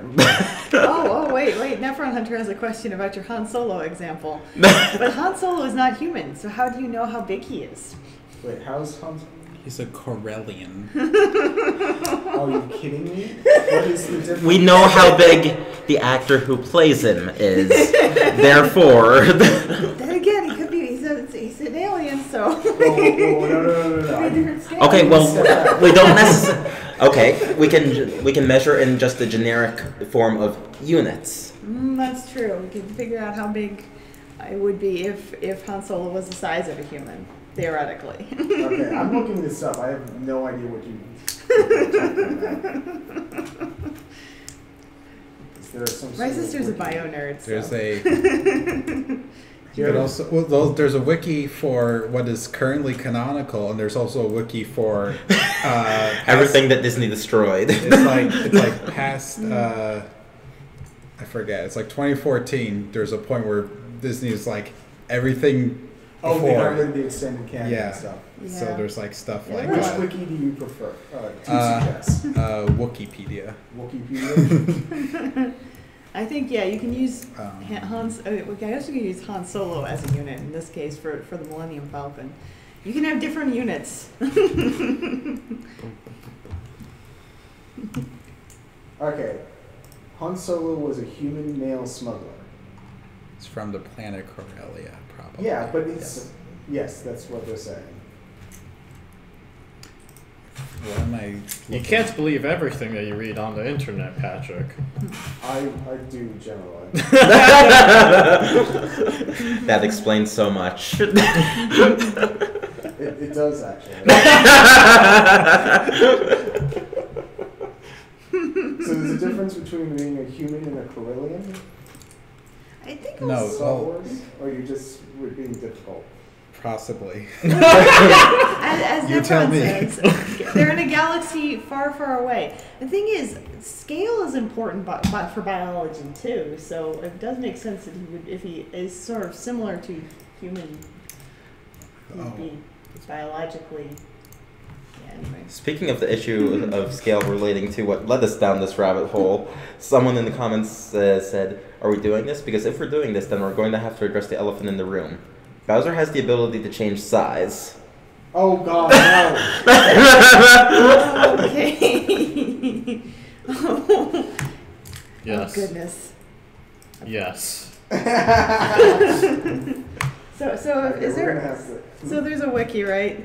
Nephron Hunter's asking to prove Han Solo is carbon-based life.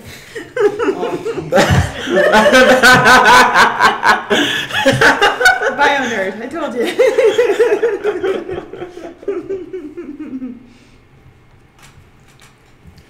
All countered with proof that he is not carbon-based life. That's a good one. But I I'll mean, counter with get out. Proving a negative. In a world.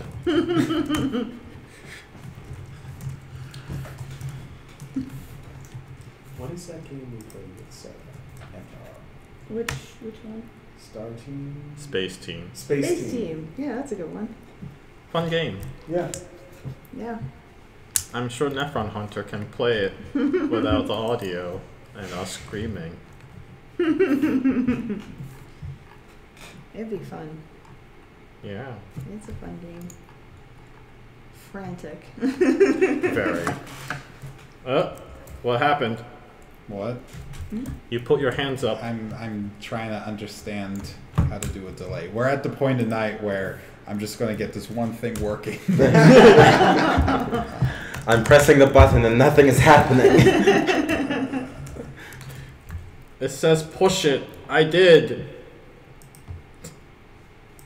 Right now we're going to do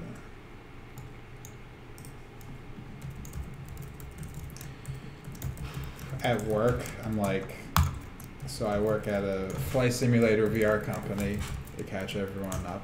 But at work, I am working on basically the cosmos. Oh, Because, right, yeah. I was supposed to help with that, wasn't I? No, that's fine. It is my actual job that they pay me for to do that. So, it is. But anyway, so like so I don't know. Like the thing I've been dealing with the last couple weeks is trying to get the simulator to like understand time, which was a lot harder to do because it is C++ and some things are sometimes archaic in a way that you would not expect.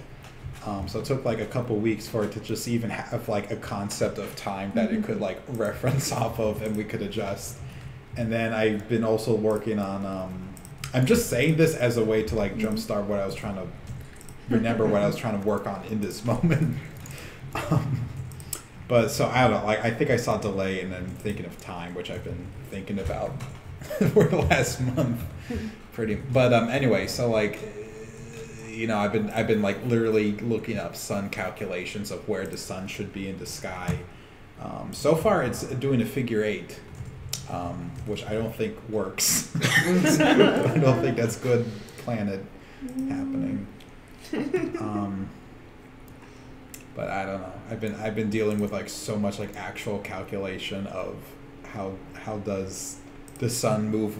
The fun thing also is like every formula basically acts as though the sun is orbiting around the Earth because it's just easier to make a model around that. No, that makes sense. There is a API that will compute the sun's apparent the sun's apparent position relative to an observer on Earth. Oh. For C++? Now that I'm looking at this, I'm not sure because it certainly looks a little bit Java-ish. Oh yeah, it's probably not. Oh, I don't know. It would be too much effort, I think. But it's also we're trying to integrate everything we can, or do everything we can ourselves with some stuff. But I don't know. It is fun to describe as my job right now. It's like I am basically making the moon and the stars and the sun. That's pretty cool. Yeah. It's cool up until you actually have to figure out the math of it, and then it's just a headache. That can get to be a bit much. Extreme headache. I don't know. Math can be fun too, though. Oh my gosh. Are you still on Star Wars Wikipedia? No, but I can get it back up real quick. What do you need? No, I don't need anything. I was gonna say because I've been looking up like the weird fringe of. So literally the last Star Wars story that is in the old canon was about Jedi Cthulhu. Really? Where basically like it's like Luke Skywalker and a bunch of Jedi have to face down like a monster that's going to eat the universe. That is amazing. It is Star Wars, like past the last. I was going to say the Last Jedi, but no, like I don't know. There's the weird canon after Return of the Jedi is like really weird because they basically had the whole like Yuzhan Vong thing. I don't know if you have any idea. Basically, there was like this race of aliens that have like these giant like planet ships that basically came from outside the galaxy and started eating everything. And there's like 20 years of novels about how I think Chewbacca dies when a moon smushes him. Oh my goodness. They like throw a moon into a planet and Chewbacca like I was going to say he like pushes the moon back, but I don't like physically like just holding the. I don't think that's what happened, but that's how he died. Basically, was a moon crashed into him. That is a good way to die. That is like the ultimate way to die. Wait, did they throw the moon at him deliberately, or did he just happen to be wrong place, wrong time? I think they're trying to aim at Luke Skywalker. Oh, which okay. if you're throwing the moon and you miss, you've got some like issues.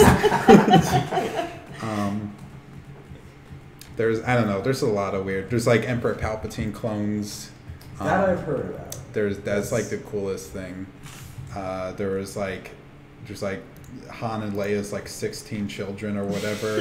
Half of them are Sith and the others or something. Oh wow. I think there's one that's like actually like Ben Solo, but they don't have like. Or there's an actual like old like Kylo Ren where it's like there's like an apostrophe or 3 somewhere in there. But it's like some like space pirate in a board game or something. 'Cause everything's canon. Or I guess not. Yeah, I guess it is still. Okay, I'm looking up Chewbacca now to see how he died. That's just... Or spoiler? No. It's not spoilers. I'm It's being... not, yeah. I'm joking. It's non-canonical. What am I doing in this game? I should. Alright. I should fix the HUD, I think, is the thing. I'm gonna delete that stuff.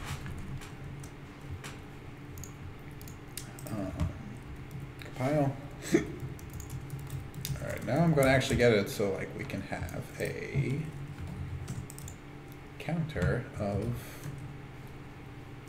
the bags that I'm reminding myself. I think... So Wikipedia, I think, has the new canon rather than the old canon. There's like it's also very aggravating to browse on a phone or mobile device. There's like Legends. I think it's probably under. Oh, okay. Let me see. I'm very familiar with this wiki for no reason. I will be right back. For no reason we would ever understand, correct?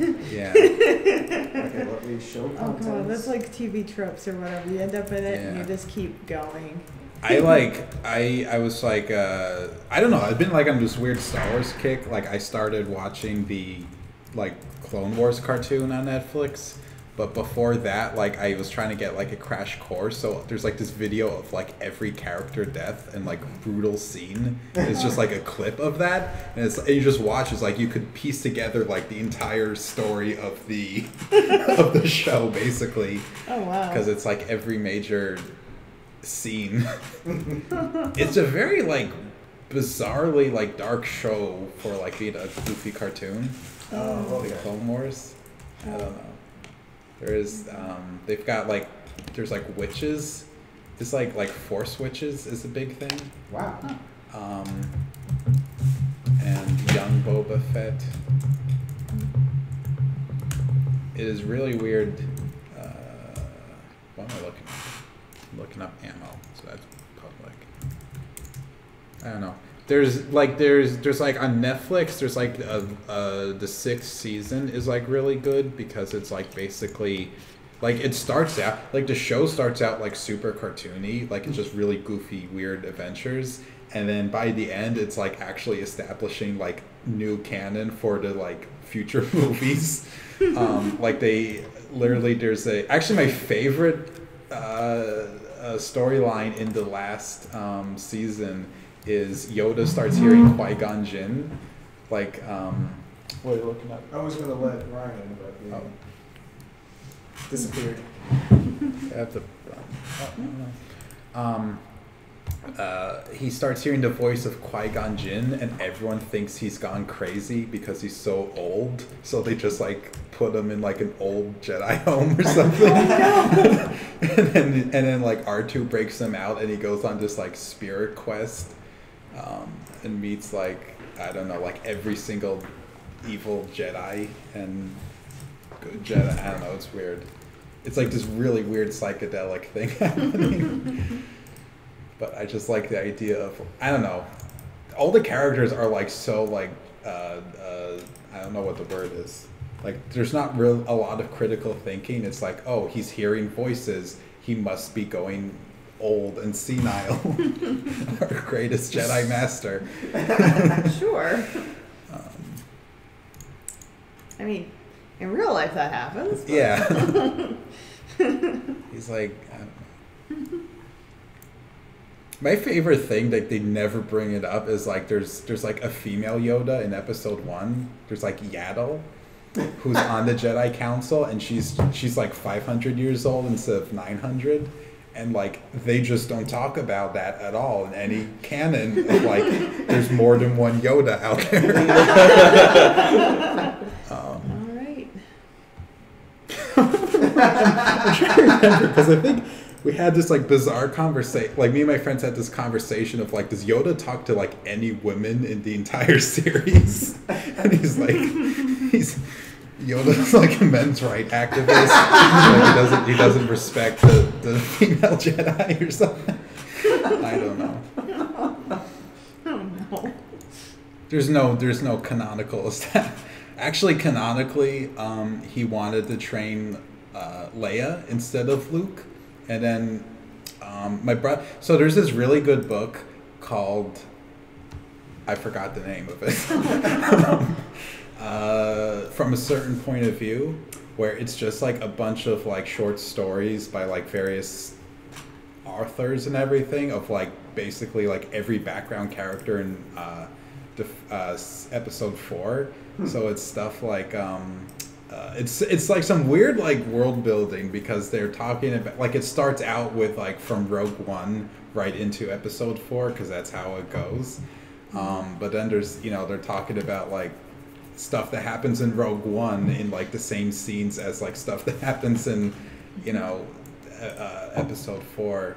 But in that they there's like a story about how Yoda wants to train like Leia. Like Obi-Wan's going to train Luke, Yoda will train Leia, and then Obi-Wan shows up as a ghost to Yoda on Dagobah, and he's like, "Hey, I messed up. You gotta train Luke." Oh wow.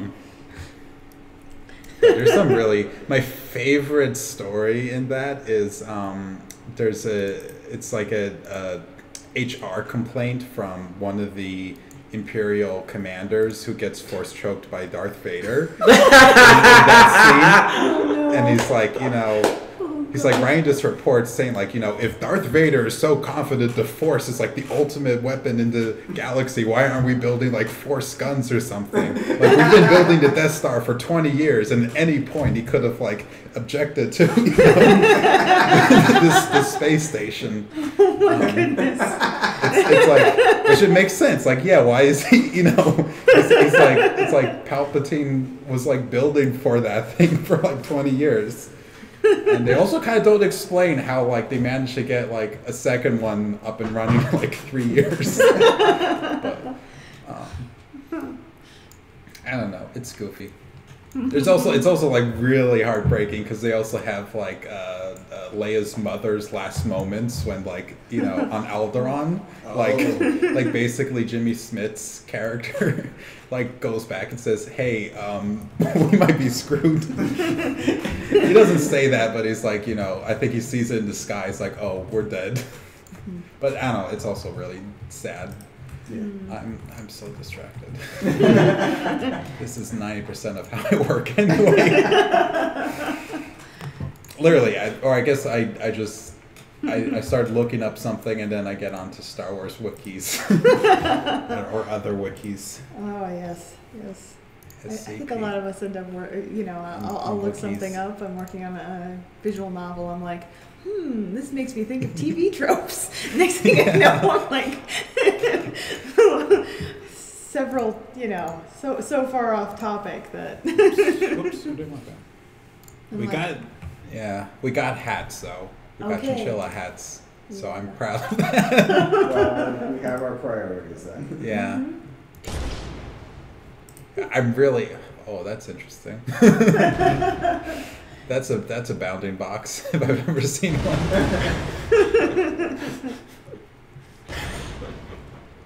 Get off of there. What's going on? So whenever they get hit with something, they get they explode. Is how we Okay. programmed that. That is the idea.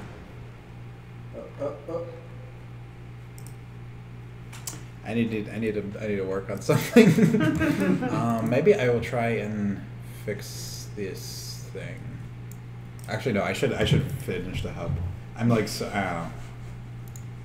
This is how we do it. This is game development, everyone. I'm actually really digging this distracted side. Yeah. It's getting me talking. Oh yes.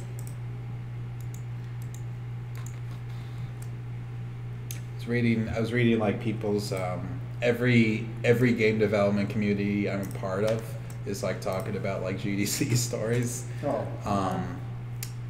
But someone was saying how last year it was like happening during GDCs when the Switch came out.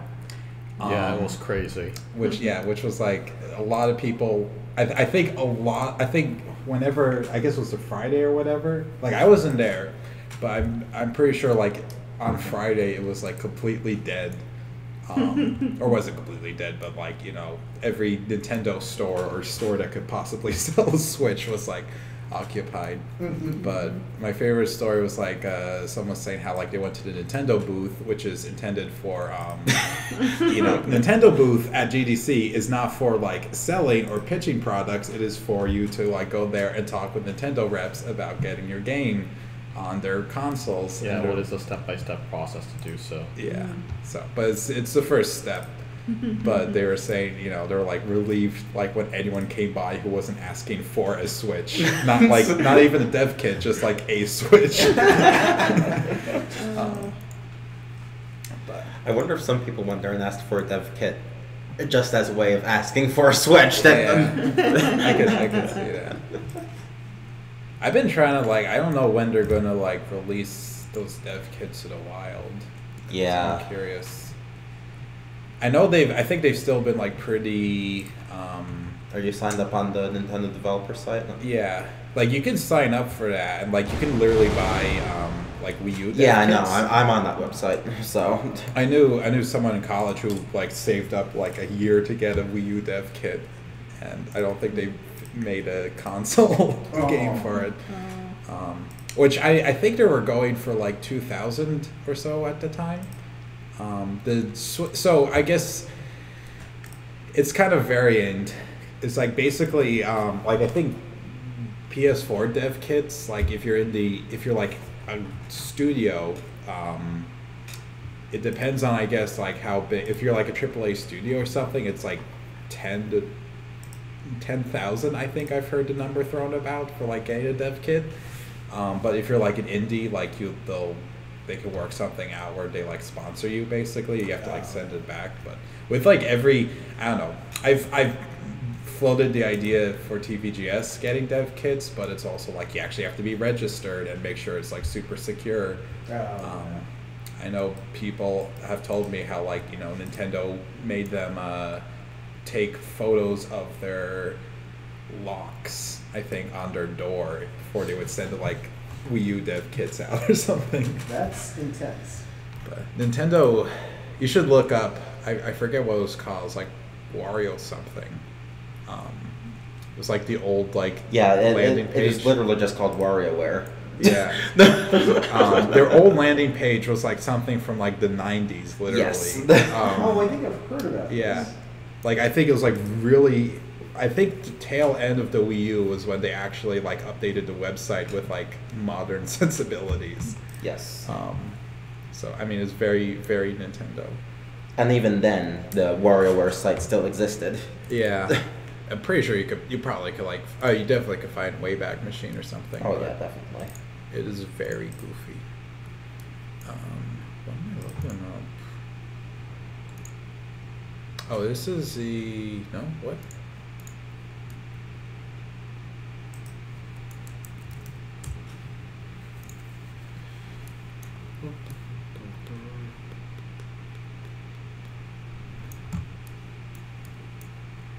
Stick input.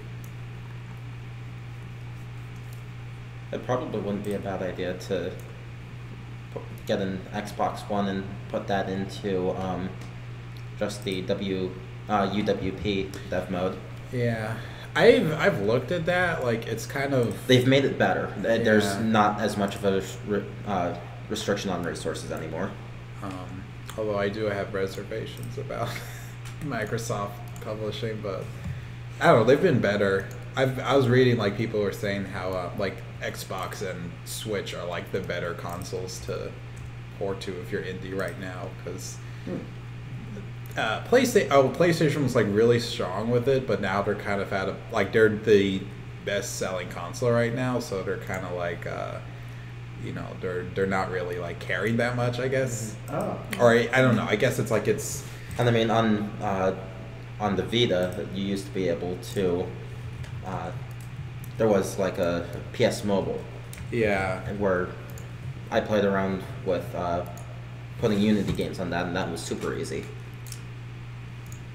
Yeah. So I mean, I think I don't know. I guess it's like it's still easy to put stuff on there, but it's like now they're less lax about what they put on there, because and it's basically kind of turning a little bit into how Steam is where it's just like this deluge of games.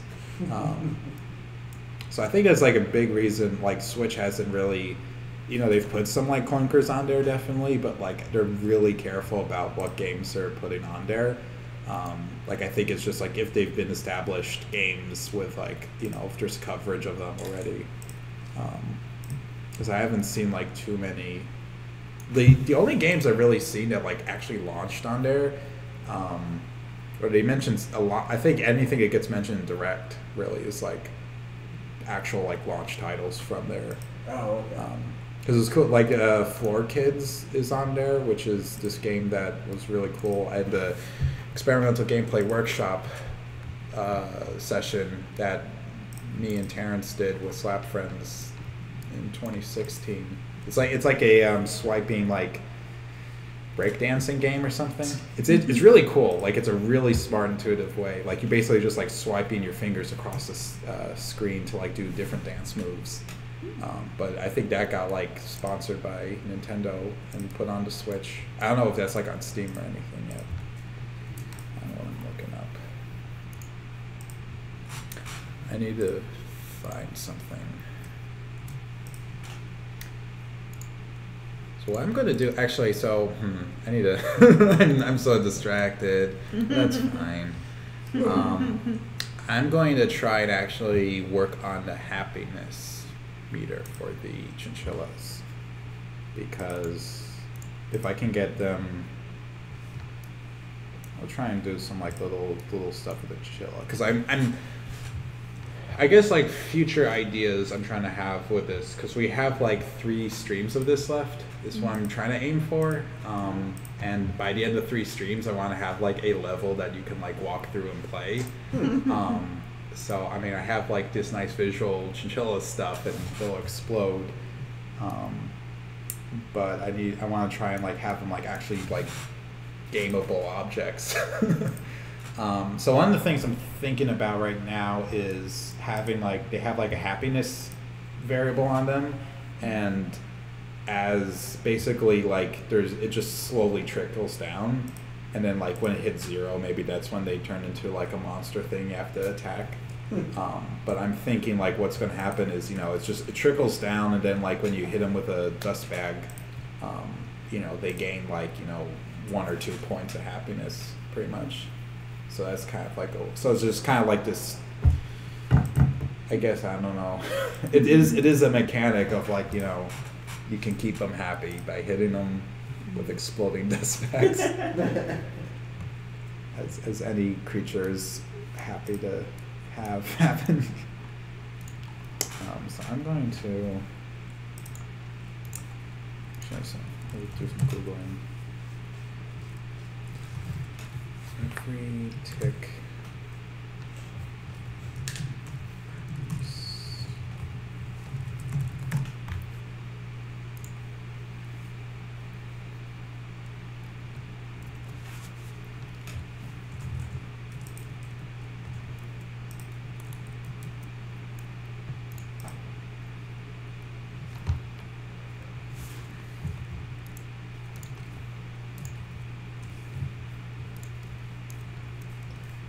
So now for Xbox One, there's essentially two different ways to publish. One way, which is the easier way, is the Xbox Live Creators Program, which basically works just like you would submit something to the Apple App Store or Google Play Store, basically. Anyone can sign up for the portal, there's like a small yearly fee, Yeah. and then upload it. They just make sure there isn't any bad content, and it's on the store, anyone can edit it. The more complicated way is ID at Xbox.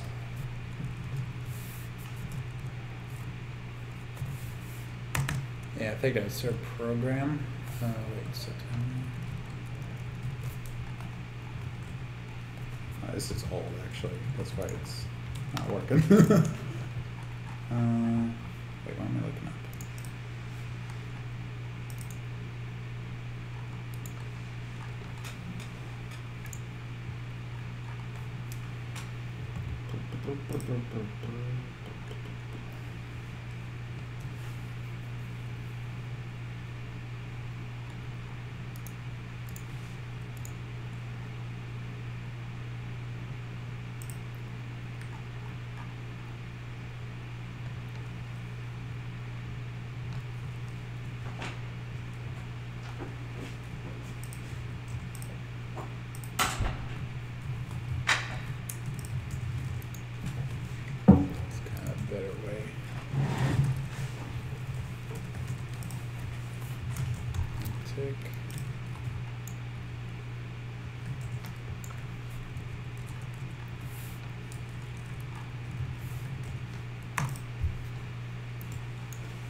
I will say I'm very happy I got this multi-screen set up because this makes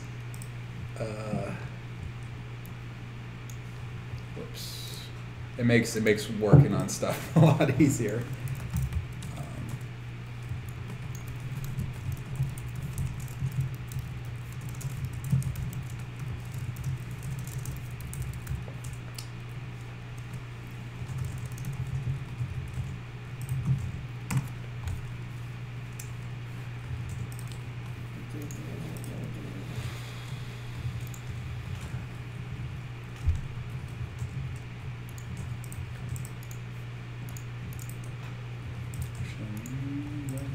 Someone else.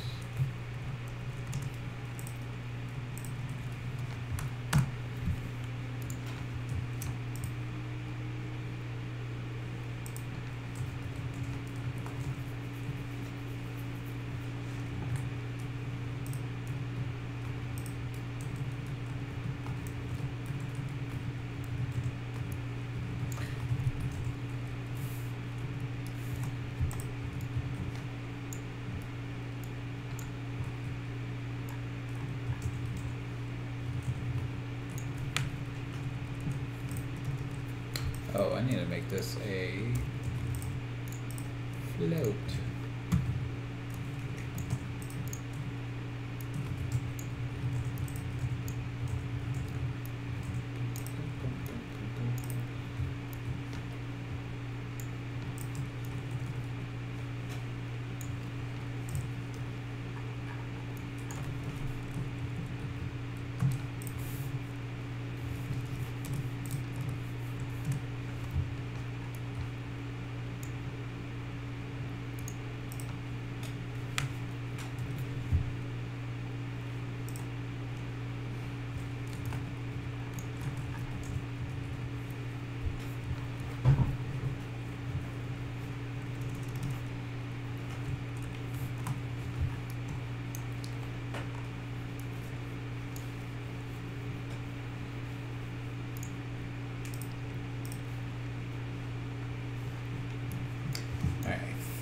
Let's see how this is going to work.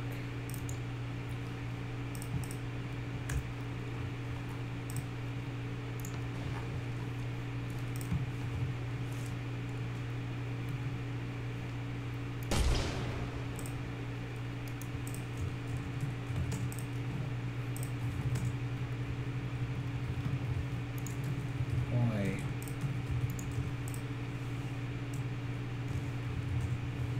Oh, look at that. All right, so we got happiness is slowly decreasing. Oh It's very, very slowly decreasing. no. I need to fix that. Let's do it 1. With a happiness decreasing factor, we have to achieve true greatness. The chupacabras. Chupacabras. That's a better rate. You can kind of see, like on the right. Did you just accurately correct me with factual information? Me? Yes. It's quite possible I'm not pronouncing it entirely correctly either. Well, I'm here to use emotions against that. Dry emotions. Fear my dryness.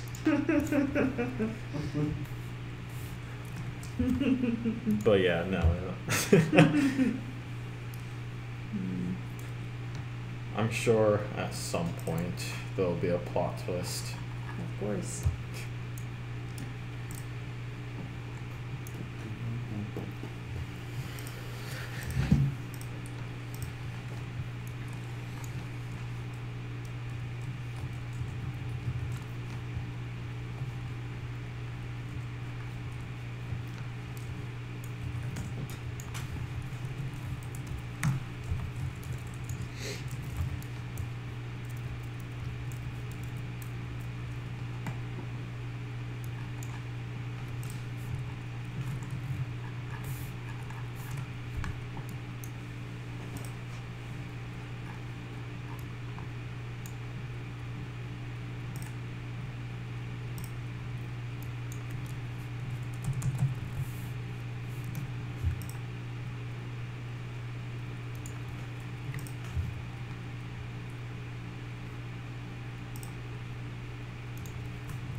Wait, why can't?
It's very quiet now.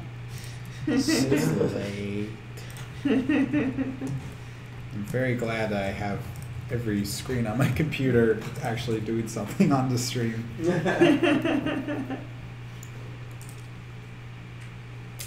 just sort of falling asleep here. Yeah. I don't know if we're going to be that much longer, but I just want to actually realize I have no idea if this is going to work or not. Well, doesn't hurt to try, right? Yeah. Whoops.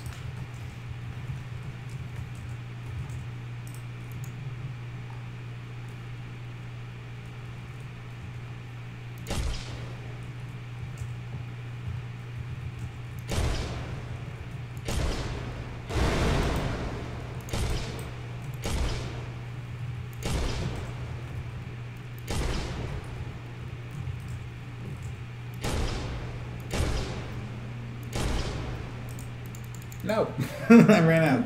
All right, I'm trying to set it up so that when it gets hit with a dust bag,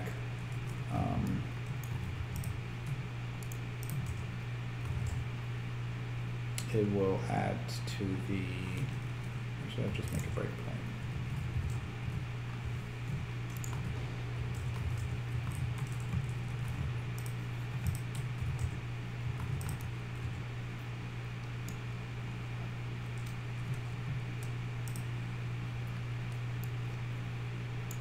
Oh, there we go. All right.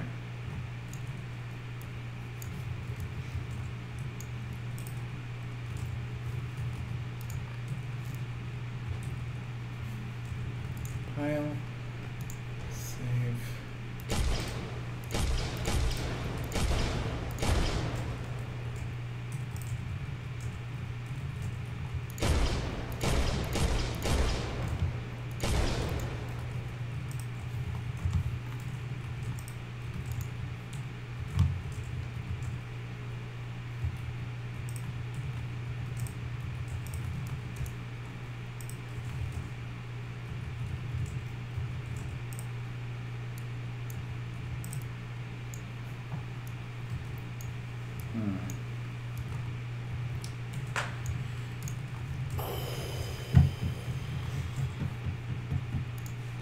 So tired. Yeah, I think I'm gonna say. I mean, I don't know. It's getting there. But I'm gonna say if I can get this working, and then. So basically, just for everyone here, I'm trying to just get it so like when the dust bag hits a chinchilla, it'll increase the happiness a little bit. Which the code should be there. I just need to make sure my logic is actually smart.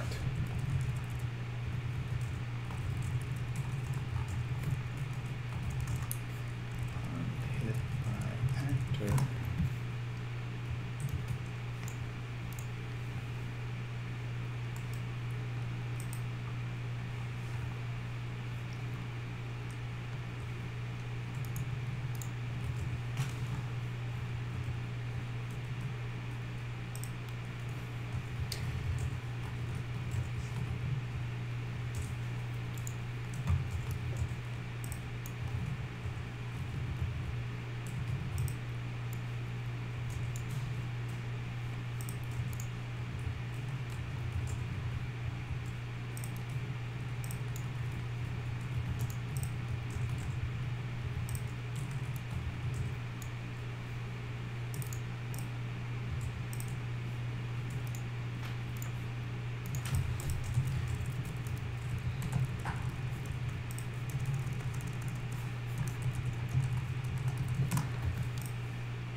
Oh, I see.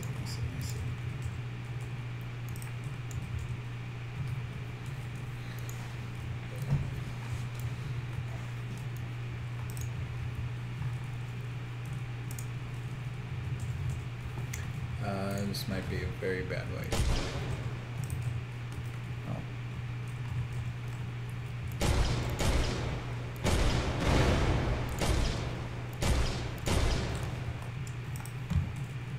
I should make sure I'm actually having to check against the right. Oh yeah, no, that would do it. I am not having to check against the right object. God, I think this happened last time too. He just got like. Cast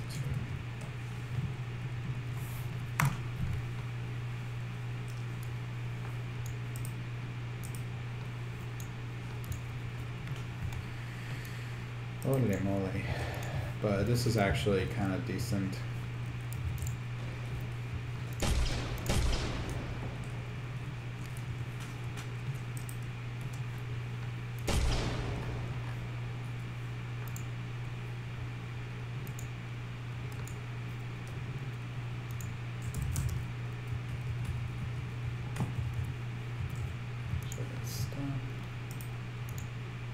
that's the first chinchilla.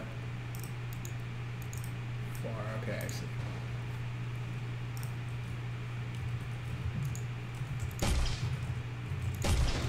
Oh, alright, it's working now. So when this chinchilla gets hit with a dust bag, it gets increased back to 50. Nice. It's very subtle. So I don't know. I'm kind of feeling it, honestly. I think everyone else is. So I'm gonna. I can't really think of anything else I could do in 10 minutes. So I'm going to call it there.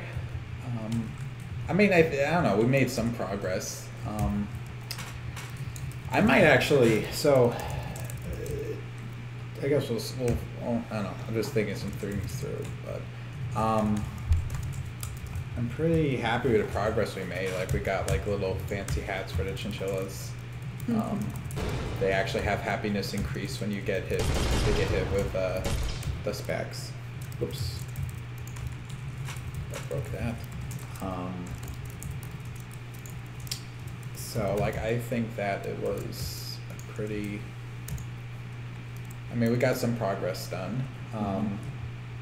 I think I have an idea of like where I want to go with the next 3. I mean, because like as I said, you know, I do want to have this be like actual playable level in some aspect. But we're actually gonna have to see how that how playable. Is the next step going to be to make the chinchillas move? I think so. I mean, probably have them move. Definitely have like a vending machine, probably like a machine to feed them if I want to have them be fed. We'll see if like, you know, the chupacabra thing is cool, and I would like to see if I could get that done, but that may be a mechanic that might be too much for how much stream we have left. Although I do have an idea of maybe I might float this out to the community and see if they're fine with it, but like have you know, maybe just get like get the game pieces in a certain way, and then just like have a wrap up stream, or just like offline, kind of just like put everything together in something and release it that way. So I don't know. I might play it by ear how I want to wrap this up, because we should kind of I kind of hoped we had like a little bit more ahead of things, but we got like some nice little chinchilla things that do things. So I'm pretty happy with what we got. So I'm going to, all right, yeah. I'm going to call it there. We got some stuff done. Sorry. I was going to say, going to just check. Didn't look like we got many more suggestions, so we did get some suggestions in person, so stuff to be taken into account. So for next week, I don't know what we're going to do next week, actually, because we haven't heard.